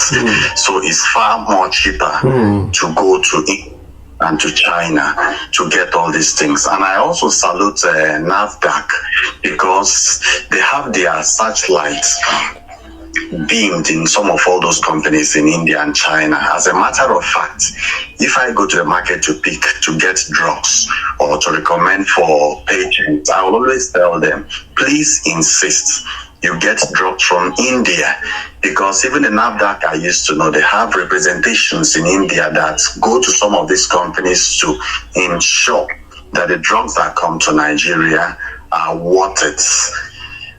By default, you can just say that drugs coming from China, they might not be meeting. Okay. But the issue, some of all these drugs that come from China, do we have their local substitutes here? Yes, we do. Can you go to your backyard and get some of all these things? For instance, the aphrodisiacs, the sexual enhancers, for instance, that we tend to buy from the market. In Hausa here, in Hausa land, in Kaduna here, they just go to their bush and get all these things and display. Just go to the business center, print one label, and branding them. But is it working for them? For them, it works. But do they have the resources to get the NAFDAC registration number from Ministry of from NAFDAC, Ministry of Health, Ministry of Commerce and Chambers of Commerce and all those things to get the needed certifications? They don't have the resources. I hear you. So question for you. Let's do the economics now. So I've heard both of you say the cost of making. So when we say cost, that's a systematic issue, right? It's not a patent issue, which means we know how to make it. So why can't the government set aside 3 states in the federation and name them drug-free trade zones where they would subsidize the cost of power, which is the main cost, really, the cost of power, perhaps the cost of importing the precursors so we bring in the precursors maybe free of charge, like how we bring in agriculture. Then we're able to take them to those states and manufacture the drugs locally with subsidized power. Will that not really sort of bring down the cost of the locally produced goods and then cut away the incentive to import fake drugs? Will that not work? Both Winnie and Mr. Nwere, will that not work if we did something like that? That's not the economics now of the space. What do you think? Can I go? Yeah, please go ahead. Yeah, so that is not an excuse for the fact that manufacturing is more expensive. It's not an excuse for importing drugs that are not. If you're importing a drug that the standard is supposed to be the same, if the difference will not be that much. You get so that's not an excuse. And what I want to say is that companies are doing it. And the government, they'll tell you, oh, it's a business, just like agriculture, where we have people saying, oh, why are you subsidizing farmers, which is not right. But government should subsidize farmers, but like for pharmaceuticals, it's a business, and some of those people are trying their best. Mm-hmm. But what we encourage is that other government ministries, departments, and agencies should support them. I know of states and what have you where when they are sure of their market, when you produce more, when your turnout is more, you make, it keeps you going. So I know companies that are in partnership with such ministries and what have you, and they are doing well. But Winnie, all over the world, even capitalist America, there was Kodak, the former Kodak, they was given a loan, direct loan, not even like a grant, to start to make precursors in America for the drugs. Drugs are national security. Vaccines, national security. So if we know that the reason why people are importing, whether we say it's bad or good, the reason why people are importing fake drugs, one big reason is the economics of it is cheaper, right? So why can't we make manufacturing goods in Nigeria cheaper? That's where I'm going to. If you remove the incentive to say, if you bring in a good that's imported and you make it in Nigeria, it's the same price, then why would I go to India when I can go to Kogi and buy it? That's where I'm going to with this. All right, Kalu, thank you. But please, before I answer, I want to emphasize again, your importing fake drug is not an excuse for that you're importing a cheap drug. If you're importing fake drug, you just want to kill people and get rich. That's the reason behind fake drugs. When you go to India and you import grade 3, I'm using the example of what I've heard here, it's because you want to profit. It's not an enough reason. But yes, if you buy a good generic from India, it's because their factors of production are cheaper. And yes, as you said, Carlo, the government should do things like help them with grants or as you said, the trade zones where there will be power and what have you. The government can do that. I know they've not really come into that, but you're right. But what I don't want to hear is that these people are given as an excuse. You can import. Don't import what is of lower quality. Don't import. People that do this just want to get rich quick. Yeah, but Winnie, the heart of man is desperately wicked. I attended a Microsoft seminar in the 1980s where they said the cost of a Microsoft CD back then was $5 5,000 naira, and you could walk on the streets of Marina in Lagos and buy Microsoft CD back then for 50 naira. So Microsoft came to Nigeria and said, hey, it's cost 5k, and Nigerians told them, no matter what you do, Nigerians cannot afford. Back then, to put the software, you buy the CD and you run it into your CD player on your computer. Back then, that's how you load your operating system. Nigerians told Microsoft, we can't afford 5,000 naira per CD. So if you want Africans to buy original Microsoft, reduce the price. Eventually, Microsoft did. They brought something that, had the Word, Excel that you could use, but they didn't have all those database, all those other things that Americans used. What I'm saying is this: whether we say it's for profit or for not, mankind is wicked. There are fake drugs even in America that are imported because people want to sell fake stuff. Crack cocaine is fake, right? So to kill two birds with one stone is to say, let's reduce the cost of a national security item, which is drugs. And again, we manufacture locally, which is jobs. We do those two at once. This is not to take away the fact that people are killing people by importing fake drugs. But the government can do more than just enforcement. It can also incentivize the local production of drugs in Nigeria to achieve the aim that we also want. That's where I'm going to with this. We've got to do both of them together, if let me put it that way. Okay, just to say, I'm trying to add Mr. Chibuzon Wokeje. He's the chairman of the Onitsha Market. I've sent him 2 requests, and I see you here, sir. You've got to hit the request button, sir, so that you can be able to speak. I've sent you 2 requests to speak. You've got to hit the request button, so that way you'll be able to speak. Let me get T. T has been hanging out here. T, you've been listening to us. What's your take on this? Marketing data scientist. T, can you speak? T, we're not able to get you or to hear you. T, I'm not sure you can hear me. Mr. Ewere, I'm not sure I heard you also respond to my point about supporting a local, even if it's by a subsidy. I mean, we subsidize PMS, and drugs are more important than PMS. Hello, Mr. Kano, can you hear me? Yes, I believe I can. Yes. Oh, good evening. Good evening, my dear Kano. Okay, so I think this is Mr. Chibuzo. Is that you? Yeah. Yes, that is me, Mr. Chibuzo. Okay, so we had been so let me just go ahead and introduce yourself, sir, so that you can maybe give your clarification. Just go ahead and do your introduction, sir. Okay, my name is Mr. Muki Chibuzo. I'm the current vice chairman of Onitsha Patent and Proprietary Medicine Dealers Union, OPPMDU, which you popularly call Onitsha Drug Markets, the one that is currently under siege by military personnel and NAFDAC agency. Okay, why are you under siege? Yes, it is a known fact that NAFDAC came precisely 20 days now to take over the entire premises, not only the Obowo market, but other sister neighboring markets, with a view to compacting the fight against fake, illicit, and wholesome drugs.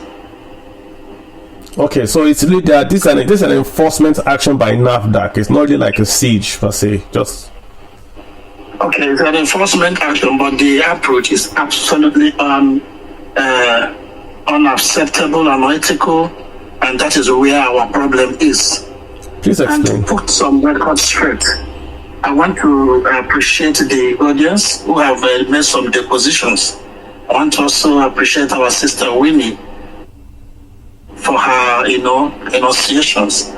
But there is a need for us to understand the truth here. Just as the London DG admitted in her broadcast, where she said they don't have enough personnel or manpower, I want to agree that there is total condemnation for whoever, for whatever reason, that indulges on bringing in or selling in any kind of fake, adulterated or unwholesome drugs is unacceptable. Then for us, let us understand who we are. We are not pharmacists. We are not. We are just those young boys who go into apprenticeship, learn how to trade, but here on a particular product, which is drugs, after which your master will settle you. And then over years, we grow as the age grows. Then NAFDAC came up during late Mr. Raguel, came up with an idea on how to modify the market into a drug mart where the distribution of drugs can be well controlled, can be well, the agency can be able to coordinate them. She first came up with drug mart. We queued into that, only for them to say the project is too loud, that they cannot undertake that project. After her tenure, we came back again. They came back with another idea of having what they call a CWC. And that CWC represents the same interest to have a well-organized, coordinated wholesale center.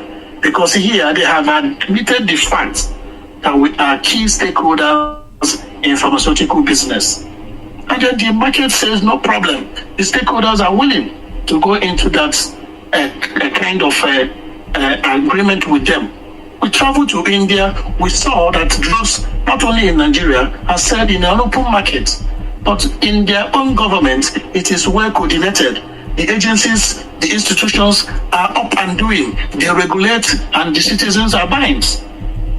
Now, for us in our market, we have a local mechanism upon which we ensure that we go against those people who bring what the law says no.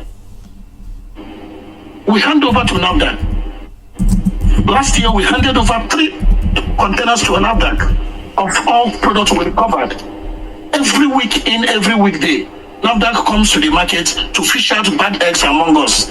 And they have done this thing unhindered. We've not had any issues with them. Now, our concern is this. You want to do a total sanitization or a total screening, and then you barricaded the entire market. You could not allow the owners of these shops, if the aim is to curtail, if the aim is to stop unwholesome practices, if the aim is to fish out those bad eggs, you should be able to allow the owners of those shops to be present, just as it were during the days of late Torakwe. The owners of the shop was their presence. At least you witness what they are taking. You will be given an inventory note. You will sign. If they want to prosecute you, they will go for prosecution. But this time around, they did not allow us to have any access to the market. Then they started breaking the door, the shops. Then let me shock you. In the course of their duties, they ended up coming in with a Truscan machine. Truscan machine is called a device machine, electronic device machine, upon which NAFDAC will use on instant to identify products that are the newly registered and products that are the content are correct. Now, our market is having serious issues of network. In most cases, I cannot even recharge my own phone if I'm in the shop, unless I have my private or personal network edge. Now the market is shut down, there is no light. And then we are using that Truscan machine to identify some products that are already registered. These products are registered by NAFDAC, certified. But because their network is poor, when they put it, it will fail. Okay. And then they will carry it as straight.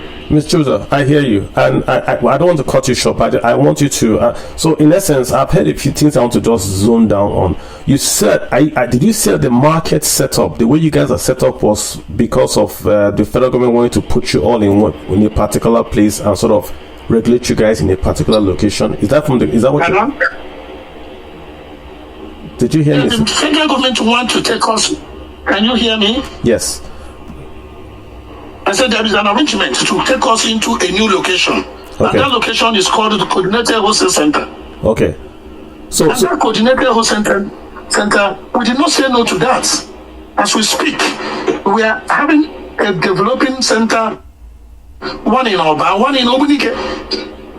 And then there are issues attached to it. Same to Lagos, same to Aba. Because here, individuals are expected to build and own the premises. And then we have a common problem here in Anambra. And what is our problem? They are taking us to a land, the land they gave us in Oba is highly encumbered with so much litigations. Okay. And then some members said no. I cannot. Can you hear me? I can hear you. Should I go ahead or I should wait? Go ahead. I just want to just understand what you are saying. So for now, you guys are in the market. Was the market given to you? I'm not sure if I understood what you said about Dora Akuli. Are you saying the market you are in right now, was that a federal government initiative or that didn't happen under Dora? Where you guys are right now? Thank you very much. Okay, where we are at present has been where we have been for a very long time. And then we have, when you grow today in the contemporary society, you try to migrate from one standard to another, just as what NAFDAC is doing. Recently, products have number, has crash cards. So they want to take us to a place that they can be able to coordinate us at least more reasonably. And then they came up with the idea of a particular policy of having a coordinated wholesale center. Okay. And the market said no problem. Okay. The market said no problem with that. So the problem we are having, and there are projects going on with a view to relocating the market to a coordinated wholesale center, wherein facilities that are required by NAFDAC can be established and the business will go on seamlessly. Okay. But it's a project of long-term project. Now, our concern and our worry is the kind of wickedness meted on us by the agencies that are supposed to be our aids. Now they are not just dealing with the people that has products that are certified by them, but are also dealing with people that they also issued permits to bring in some orphan drugs. We understand what I mean by orphan drugs. Life-saving drugs, you cannot register them. These products are given to you, you are given permits to bring in these products in a smaller quantities. Permits by who? The owners of this product the owners of these products are not on scene to be able to witness or present their documents to that effect. All of them were categorized fake products. Yeah, but who? That is where the madness is. So just to be clear, you are saying that it is these drugs that came in without, that are good, quote unquote, good drugs, but came in without NAFDAC number. That's the main issue. Yes, the major drugs, most of the drugs you see they carry out of the market are all good products. Majority of the products, over 90% of the products, NAFDAC evacuated from our market are genuine products. Genuine in the sense that the content of these drugs are correct. Okay, but the products they are assumed to be fake are because of the failure of the Troscan machine to update the NAFDAC numbers on them, and they carry them. Okay, question for you, sir. So, is Troscan machine something you guys have? How do you, sir, as a chairman or as the guys running the market, how do you guys ensure that the products in that market are real? Do you guys do your own independent checks? Is there any auditing done? Yes, thank you very much. As the executive, we have a local machinery, we have a local mechanism where we investigate products that are in the market. If they are not coming from the company, we notify the company, and the company comes send their rep to confirm that batch. If we suspect any foul play, anybody who is indulging in any illicit practices will find a way to beat a standard. So we are into the market to help NAFDAC. Most times NAFDAC will come to do their job, we will be the people to help them. Okay, so just to identify what they're looking for. Yeah, just to be clear. So what NAFDAC is shutting down the market for is, according to you, the drugs that have the correct components but do not have NAFDAC number, or that the NAFDAC number failed the Troscan machine. Okay. Exactly. And there is an article, according to the NAFDAC law, the product fake, what we call fake is the content or the number. Here, they say fake, if you import an unregistered product in the WAF, NAFDAC will not classificate. NAFDAC will sample it for laboratory. If it passes, you pay fine. you will pay a fine. And then you'll be given a specific time to be able to take out, dispose those drugs. So say that again. Concern and our worry. Say that again, please, if you don't mind. Yeah, Say that again. If I import drugs into Nigeria, you say NAFDAC will test it and I pay a fine. Please explain that again. I don't think I got that.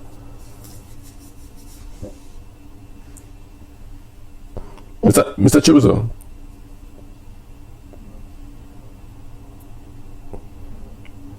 Mr. Chibuzo. Did I lose him? Winnie, can you hear him? Am I the only one? No, I can't hear him. Okay, I'm not sure if I should let you speak or if he's speaking and he's going to hop in once you start to speak. He said a lot of stuff. He said a lot of things. The one I took from him was number one, that he's saying that NAFDAC is taking drugs that do not have NAFDAC numbers, even though the constituents are correct, number one. Number two, he was saying something about you import things, NAFDAC makes you pay a fine at the port. Yeah, he's back. Mr. Chibuzo, I can hear you now. Can you hear me, sir? Hello? Yeah, we can hear you. Hello, Mr. Chibuzo, I can hear you if you can hear me. Mr. Chibuzo, if you can hear us, you can go ahead. Let me ask him to drop off and come back in. I think he is. Let me send him a DM to drop off and come back in. But Winnie, I'm not sure of how many of what you caught from what he was speaking are specific to the role of NAFDAC, specific to how they do their own auditing in-house, and how he said the Truscan machine isn't working. Mr. Chibuzo, can you hear me? So he can't hear us. Winnie, do you want to comment on that? I'm going to send him a DM. Okay, yes. If you don't mind, if you permit me, I'll comment. Yeah, I'll send him go ahead. I'll send him a DM to drop off and hop back in again. Go ahead, Winnie. Okay, so first things first, I want to appreciate him, Mr. Chibuzo Moikiji. Like, you can see that this is someone who works, as he said. Hello? Mr. Chibuzo, can anyone hear me? I can hear you. Can you hear me? Mr. Chibuzo, I can hear you. Can you go on?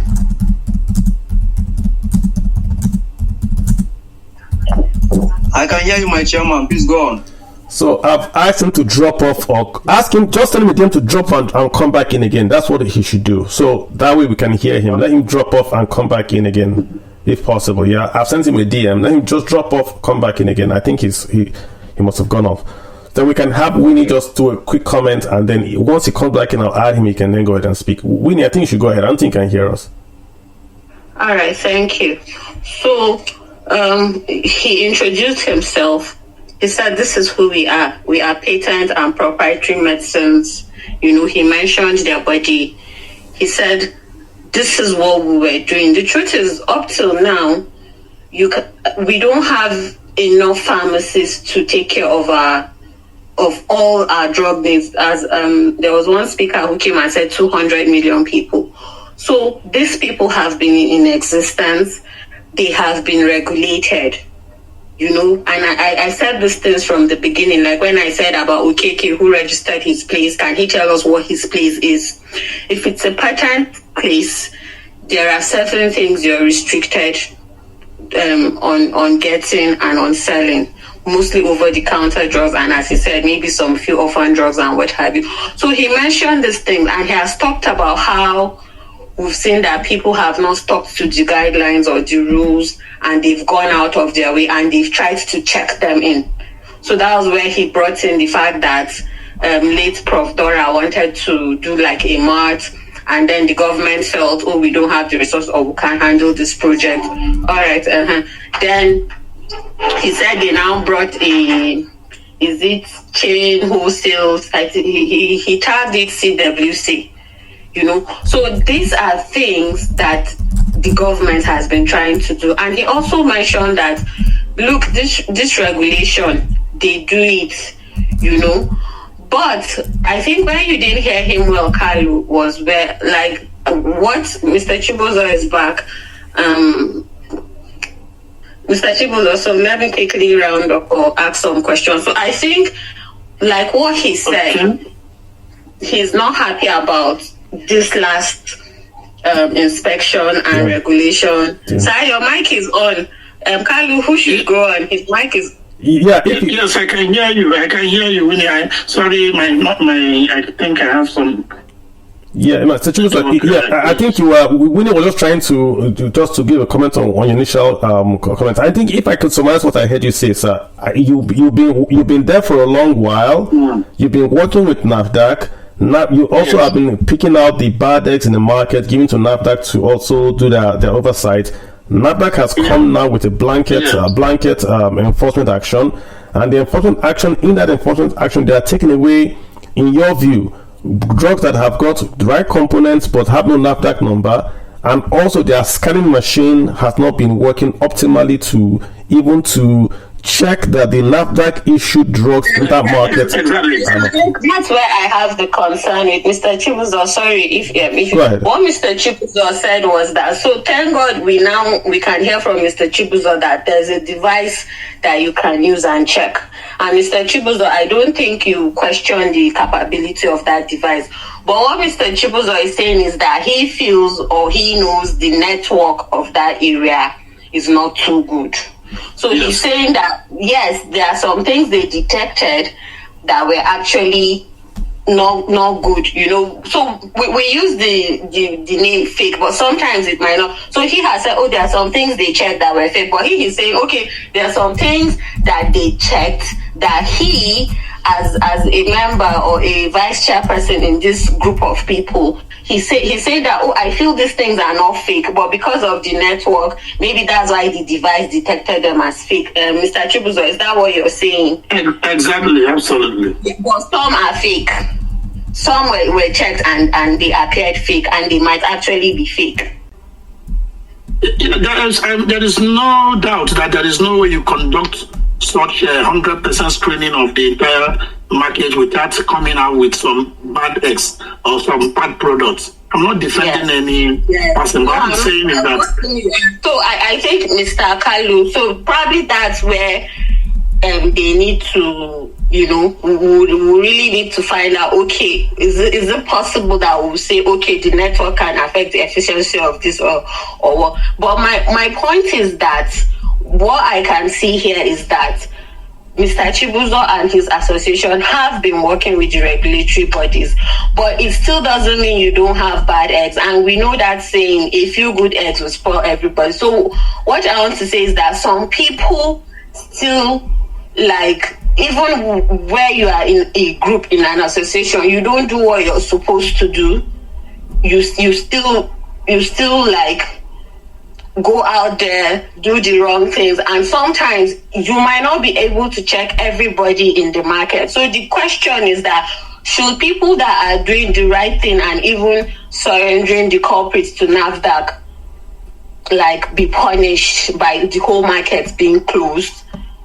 Or should NAFDAC do what they should do to fish them out? Mr. Chibuzo said he acknowledges what the DG said, that she doesn't have enough people. It's really heartbreaking that those who are sticking by the rules are suffering. But if NAFDAC feels, we feel the bad eggs are going out of hand and we have to close the market, it's just rather unfortunate. So, Mr. Chibuzo, based on that, I'll say I'm not happy for those suffering, but I'm saying that your society, your association has to be up and doing to really. Let me show. Go ahead, sir. Go ahead. Okay, Mr. Winnie, let me show you and the other audience. See, there is no transparency in what NAFDAC is doing. Put me anywhere, I'll defend it. Because the essence of having an institution and a government is to be transparent and they encourage people to do the right things. Here, an institution like NAFDAC wants to go on enforcement that is going to blow the eyes of the Nigerian or the entire world at large, that is capable of blacklisting the name of Nigerian products, and then they did it through the secrecy. Have you questioned why NAFDAC have not made public what they got from Obogo? They cannot. Did you know that private individuals who have cameras, CCTV cameras in their shops and even their packet stores, to enable them coordinate and find out, a kind of security measure? Do you know that the NAFDAC staffs went ahead to break those cameras making things difficult for the product owners to even know what is happening in their shops. It is absolutely unethical. This is coming to us as a shock. That is why we have not been saying anything. You could see we've not been able to write anything. We've been calm. We've said, let us know if it is actually an enforcement designed to impoverish the Igbo nation or actually to eradicate substandard products in the society. The truth remains that the market, the Obogo as we speak today, is far better. What we have in Nigeria today is not fake drug challenge. What we have today in Nigeria is drug abuse. Our people, the country should do more in regulating how drugs are taken. They are mistaking fake to be drug abuse. Okay, Mr. Chibuzo, some of the things they do under this exercise is absolutely unacceptable. We have lost more than 50 billion naira.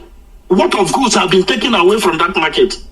And I can challenge NAFDAC to take randomly at least 30 products from what they have collected in Obogo, sample it to lab, make it public. You'll be surprised what the result will be.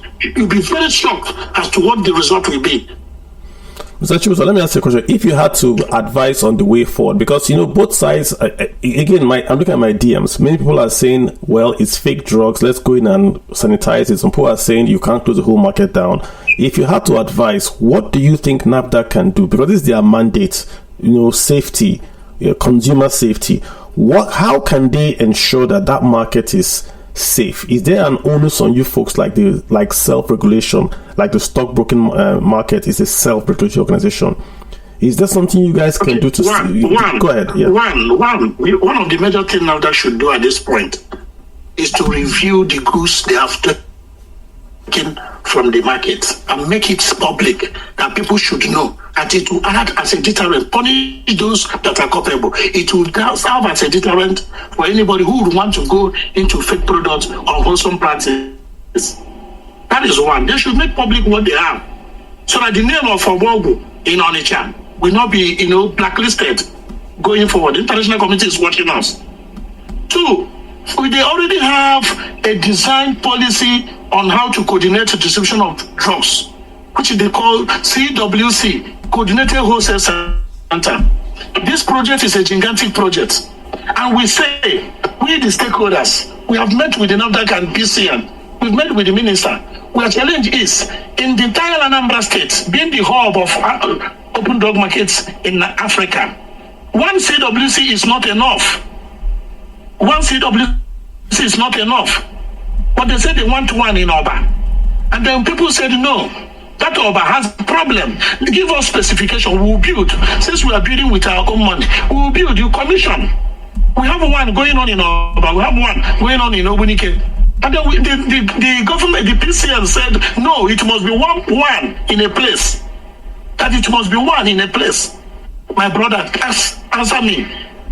Considering the peculiarity of drug distribution in Anambra State, is one CWC enough to control the distribution of drugs?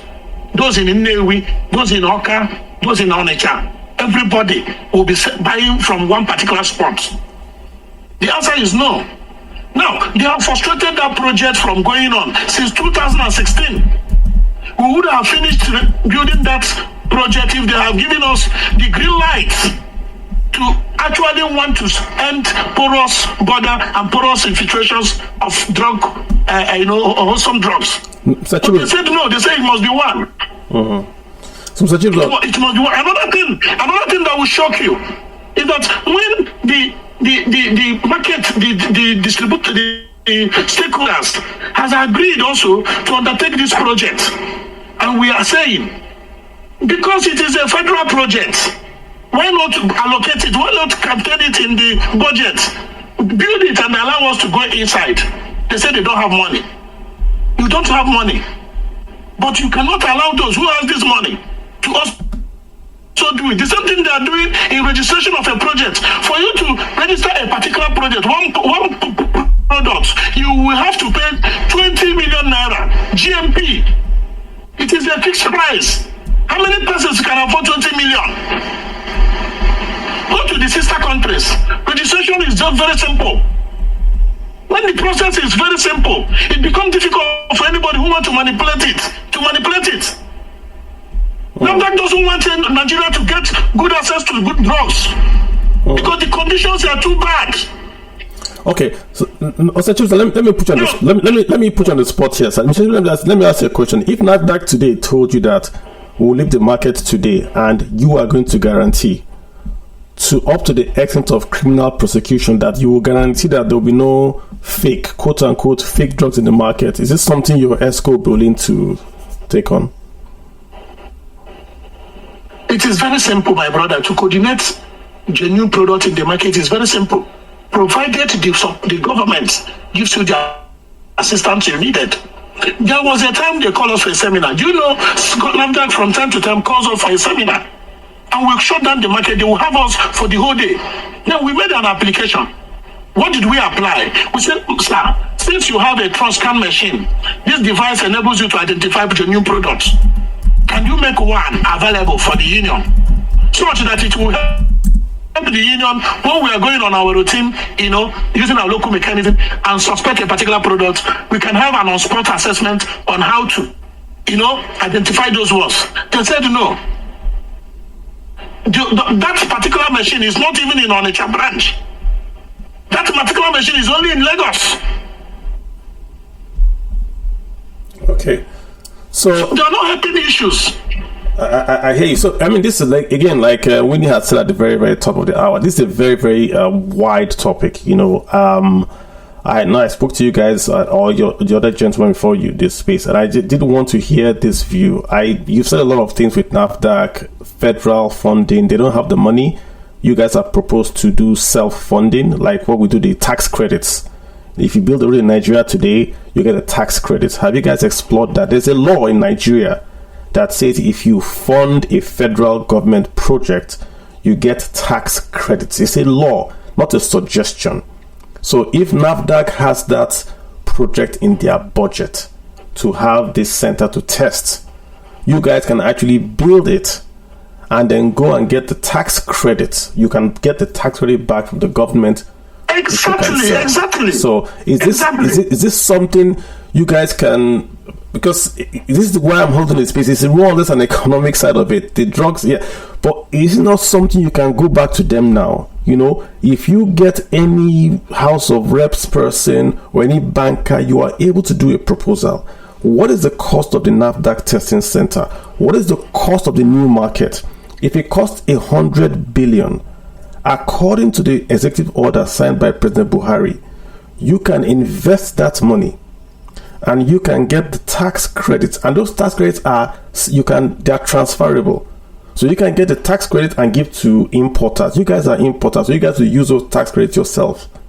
So it's a win-win for everyone. Nigeria gets the assets, NAFDAC gets the facilities, you guys get the tax credits, but you guys are taking your own funds to build. That to me looks like a way that we can propose something as a win-win to everyone, because this is not going anywhere. You have your own take. I'm pretty sure if NAFDAC was here, they would say something else. But is this something you guys can work with, sir? And there are lots of folks that can package this proposal for you guys to go back to NAFDAC and sort of coordinate yourselves. The market has to be open, right? That's jobs, that's GDP, that's VAT. But people have got to be safe. People have got to be safe. Mr. Kanu, let me answer you very simply.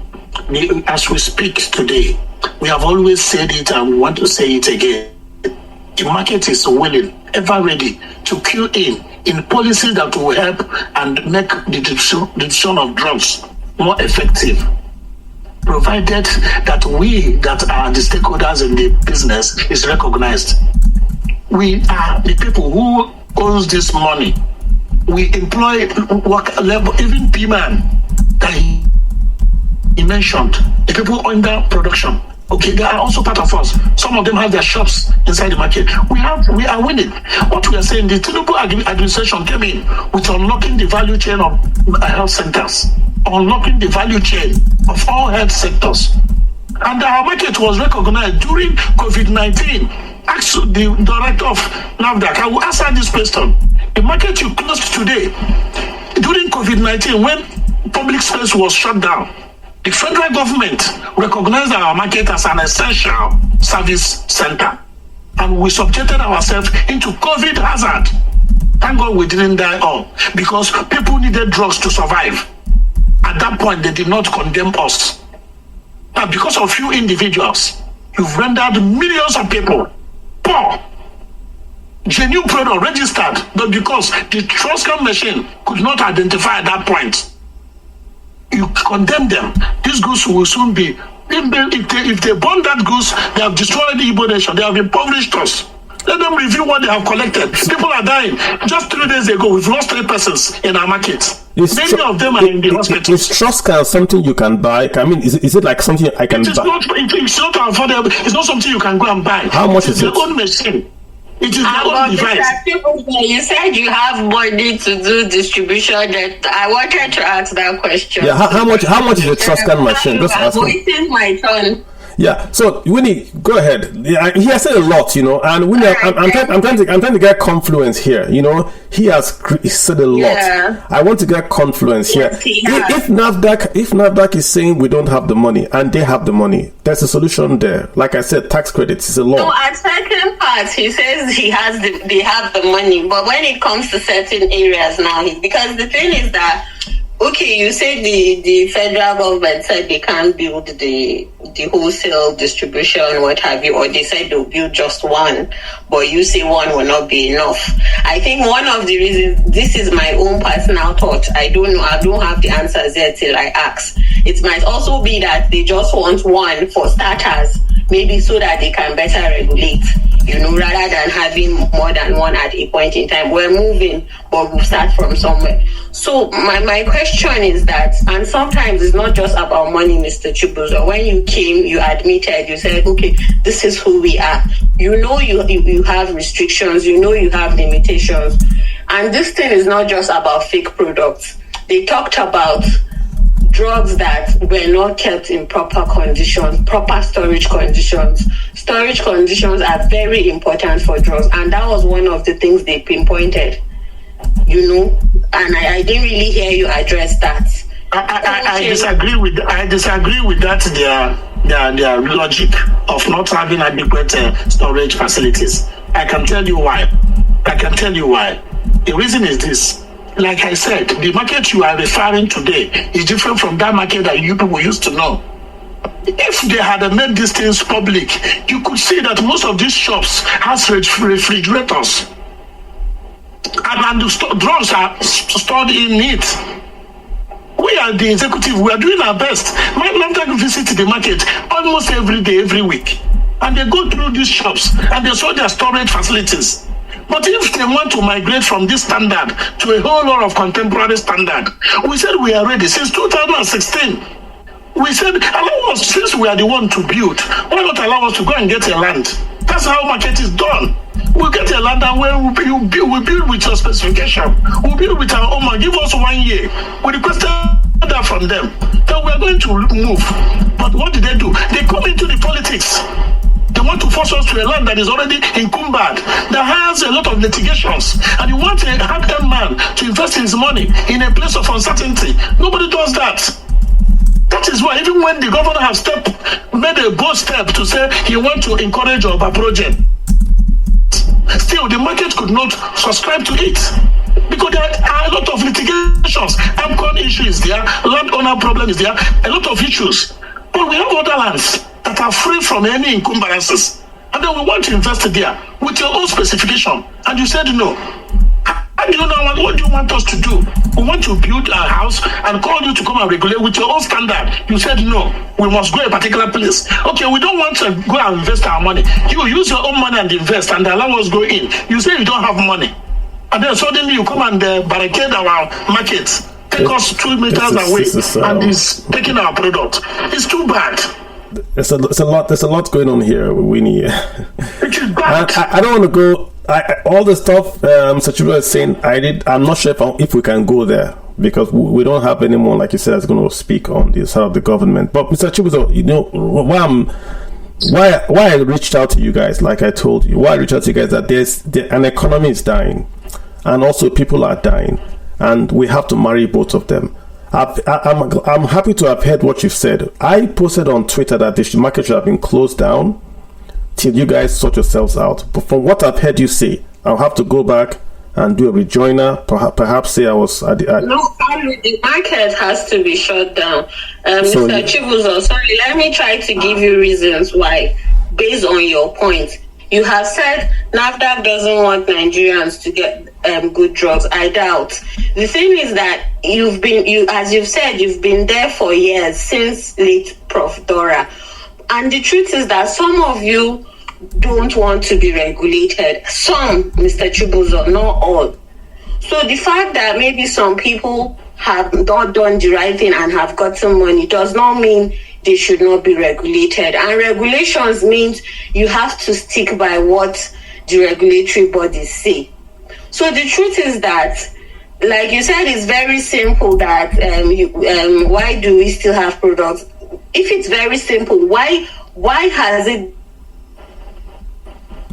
that since when Dora was here and up till now, we still have you people not meeting to terms? We still have. Why are we seeing anti-cancer drugs in patent medicine stores? Why are we seeing vaccines? Are they supposed to be? Are some of these products supposed to be there? Why are we seeing certain drugs for not orphan drugs now? Because those ones are for diseases that we rarely find them. And then you said for that one you have to even be licensed to get it. So why is it that for certain drugs, vaccines, insulin and stuff like that, that you shouldn't have prescription-only medications? These things are in the official books. Why are we seeing them in your patent and proprietary stores? Why are you people not checking that? So, and it's not about money. Winnie, are you so Winnie? Just question. I don't want you to go. I don't want you to go anywhere, Winnie. Just stay there because there's no point you going. Just stay with us, right, Winnie? So, Winnie, what you're saying is that till this is done, the market should stay closed. If he says, I asked him a question, he didn't answer. I asked him a question. I want him to know that if he takes the responsibility, if the association says NAFDAC, we will want you to come back and inspect every month, and if you find any fake drug in the market, shut it down. But open it up for us to do the cleanup, because we know ourselves and all that. If they take that sort of pledge and then they say they're going to now do the enforcement going forward, can't the market be opened? The thing is that, from what I know, they can take that pledge. But the truth is that it seems they've not been able to because he says NAFDAC comes around regularly. But it has gotten to a point where you feel, because we've now gotten so much money, we feel we should be regulated in our own way. You cannot be regulated in. That's not what I said. I didn't say that. Okay, that's my assumption. But let me round up. We cannot go. No, we are totally under NAFDAC. Let me just make my point. Then you counteract me. You talked about litigations. There are cases where you have taken the pharmacy. Then it was Pharmacists Council. There are cases where you have taken them to court multiple times. There are cases where you have said, we feel technicians and technologists should have their own bodies, because it's easier for you to deal with them than to deal with farm. So that is why now there's a broader council, and anybody who wants to have anything to do with pharmacy will be regulated by the Pharmacy Council and by NAFDAC. So if it takes shutting down a market to send the message, I am in support. But you have to come and say, we have our organizations. You people go to meetings with not only NAFDAC, even the Pharmaceutical Society. You people mingle with these people, because some of you have pharmacies that have licensed your wholesale centers. You people meet with us. But you cannot now wake up and say, because we feel we're strong enough financially, we want to be regulated in our own way. No. Winnie, I think I need to make clarification here, because there is misconception. What I'm saying, in all honesty, is that NAFDAC is an institution that is behold of regulating not just drugs, food and food-related products. And we subscribe to that. And we respect to PCN. With respect to PCN, we have no issues with Pharmaceutical Council of Nigeria. The relationship that is between us and NAFDAC is symbiotic. It's the same with the relationship that exists between us and Pharmaceutical Council. But what I am saying you can also attest the fact that the process of this enforcement is unethical. There is no way in the world that you can screen somebody in absentia and there is no proof of what you took from the person. You should be able to hand us over what you collected from my shop, and then I should be able to face prosecution. I should face the law. It will act as a deterrent to others. But when you now come to my shop, my house, without notice, and you chase me 2,000 miles away, and you break, you enter, you take what you want to take, including the one you certified, but because your machine was not active there, it is wrong. Because one of your colleagues from Kaduna here, this is a recorded space, you can go back and listen. He said to us that even when they want to come for inspection, some NAFDAC people tell them and they close their shops. This is a recorded space. So the thing is that it's not easy to regulate. It is not easy. And then it is you who are the leaders of those people. If you're cooperating, I don't think should use that approach. I don't think anybody wants, because you said NAFDAC regulates you regularly. But the thing is that things are going haywire. You're saying, oh, don't regulate us this way, or maybe had it been any time, you have a record, a NAFDAC record, anytime that NAFDAC came to the market and they were not allowed to be regulated until the incident that happened few months back.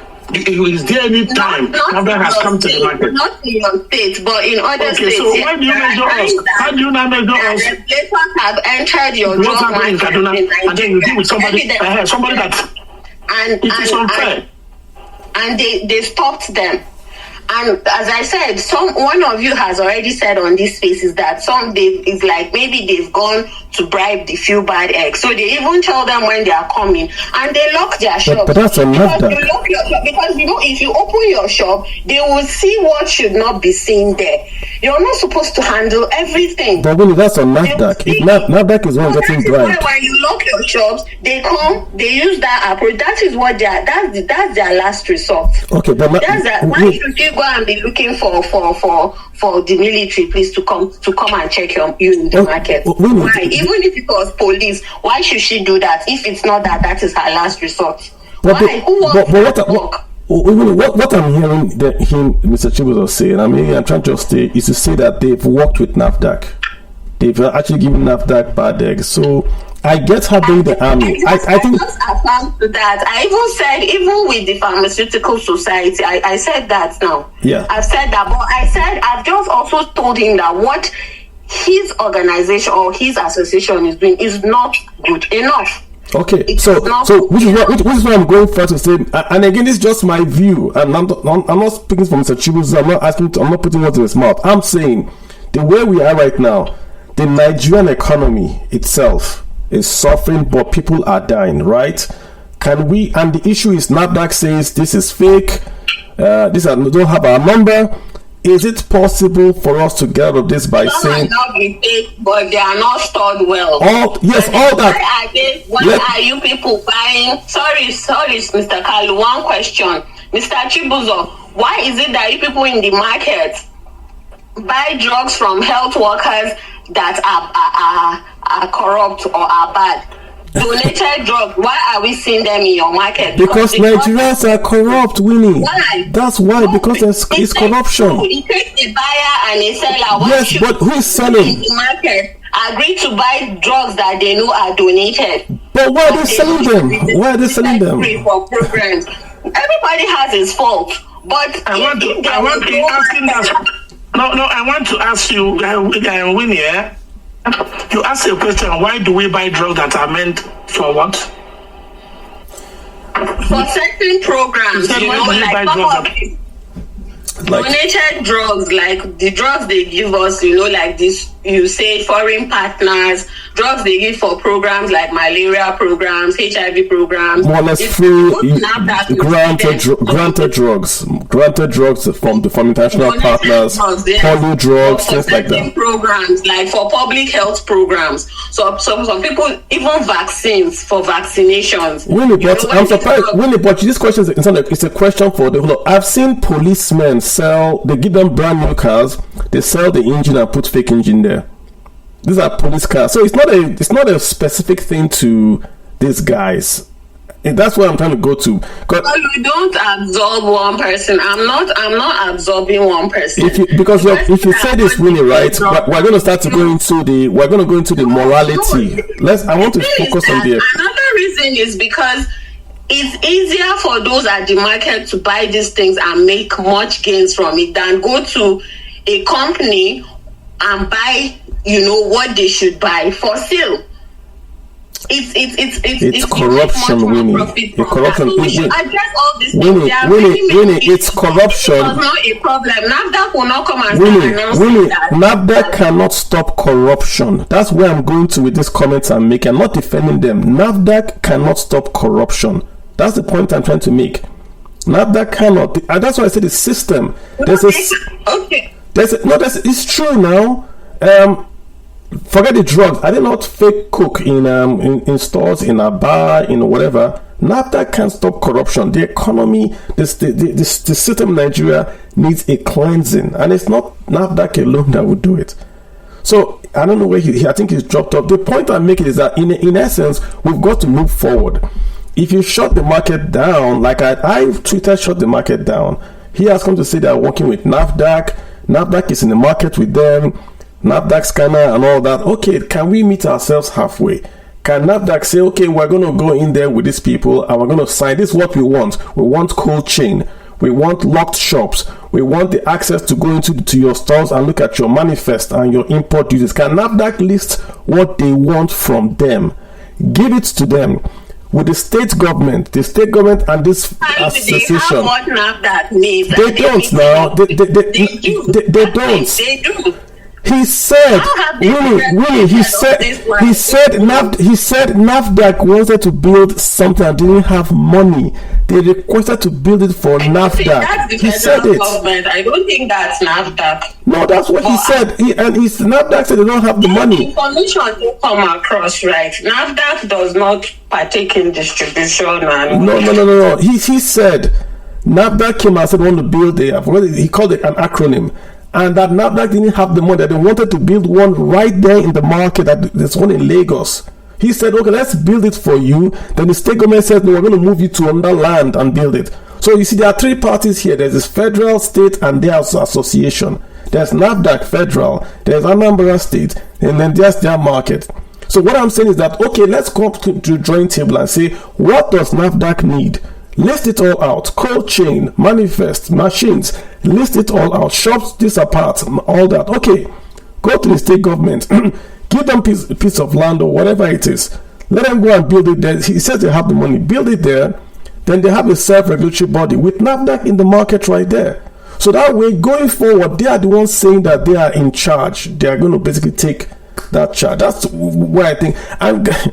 I don't think let me get a few guys to speak, and I think we'll have to pause the conversation because Mr. Adeniro is here. Mr. Adeniro, real quick, just hop in and Adeniro and Rafindo, real quick, just hop in and give us a few words, and I'll come back to Mr. Chibuzo. Perhaps to just round up the space. If you guys don't know, we've been here for close to 3 hours now. So I want to Winnie, I really appreciate you. Mr. Adeniro and then Rafindo, and then I'll come back to Mr. Chibuzo to just sort of round us up. Go ahead, sir. Adeniro, Nardi, Rafindo, you've got the floor. Okay. Good evening, all. I think this issue has been lingering for a long time and has to do with the fact that we are not sincere with solving the problem. Mr. Chibuzo already knows where the issues are, whether you will like it or not. If you have been to Onitsha, you cannot you cannot 100% be able to, track the illegal activity that is going in that market. I'm from Anambra State, so let's move at the sentimental part. The issue is that drug is in short, drug is much important than food, whether we like it or not. At least food, the system can easily, find a way to absorb it. But drug, once it enters the system, we should, raise the threat of the threat of fake drug. We should raise it to a bioterrorism. This is terrorism, because now you put fear that in the public health, that you put a kind of fear that people don't even know what drugs to use. That fear alone is terrorism. So this issue of whether NAFDAC is complicit in the monitoring and everything, it's not the issue. The issue is that the market itself has fundamental issue of regulation. And my second conversation is in regarding to Winnie's point about cost of production. Let us be very, very factual. The reason why the cost of production is very high in Nigeria is basically lack of raw material. 70% of the raw material used in the pharmaceutical company are base products from petrochemicals. So if you check from 1 to 5 highest producers of drug in the world, they have high functioning refineries. So the concept now is we should, with the advent of Dangote refinery, I think that complaint that Nigerian Pharmaceutical Society of Nigeria have been complaining about the cost of raw material, I think they could partner with the petrochemical companies, the new ones coming in, so that we can be able to drop it. India produces much drug in the world because of the farmers, because of the oil. Same with China, same with US. So these are the base raw materials for this, and I hope these are the conversation we should be having. Nigeria has no business, the way we handle pharmaceutical drug. I don't think any other country handles it such a way that people without authorization will just delve into the business and start making money, or to the detriment of people's health. I yield the mic. Thank you. And if Mr. Adeniro can't speak, I'll go through to Mr. Chibuzo to take out. Mr. Adeniro? Okay, it's not speaking. Mr. Chibuzo, you've been here for a few minutes. I think you've given us a bit more context into what's going on in the market. I think you can't ignore the fact that the comments are basically saying there has to be some introspection by the association. That has to happen. I appreciate what you've said about how you have worked with NAFDAC in the past, but I think anything going forward, there has to be that introspection to then move forward to the solution that is, agreeable to all parties, the federal, the state, and of course the guys you serve, which are the consumers. So let me give you the floor, sir, just to make your closing remarks, and then we'll probably call this day, sir. Sir Chibuzo, you got the floor. Mr. Chibuzo, I'm not sure if you can hear me. Okay, he's dropped off. Guys, it's been a day. This is one of the sessions where I basically just log in to listen and learn. I don't know anything about pharmaceuticals, but I know something about markets.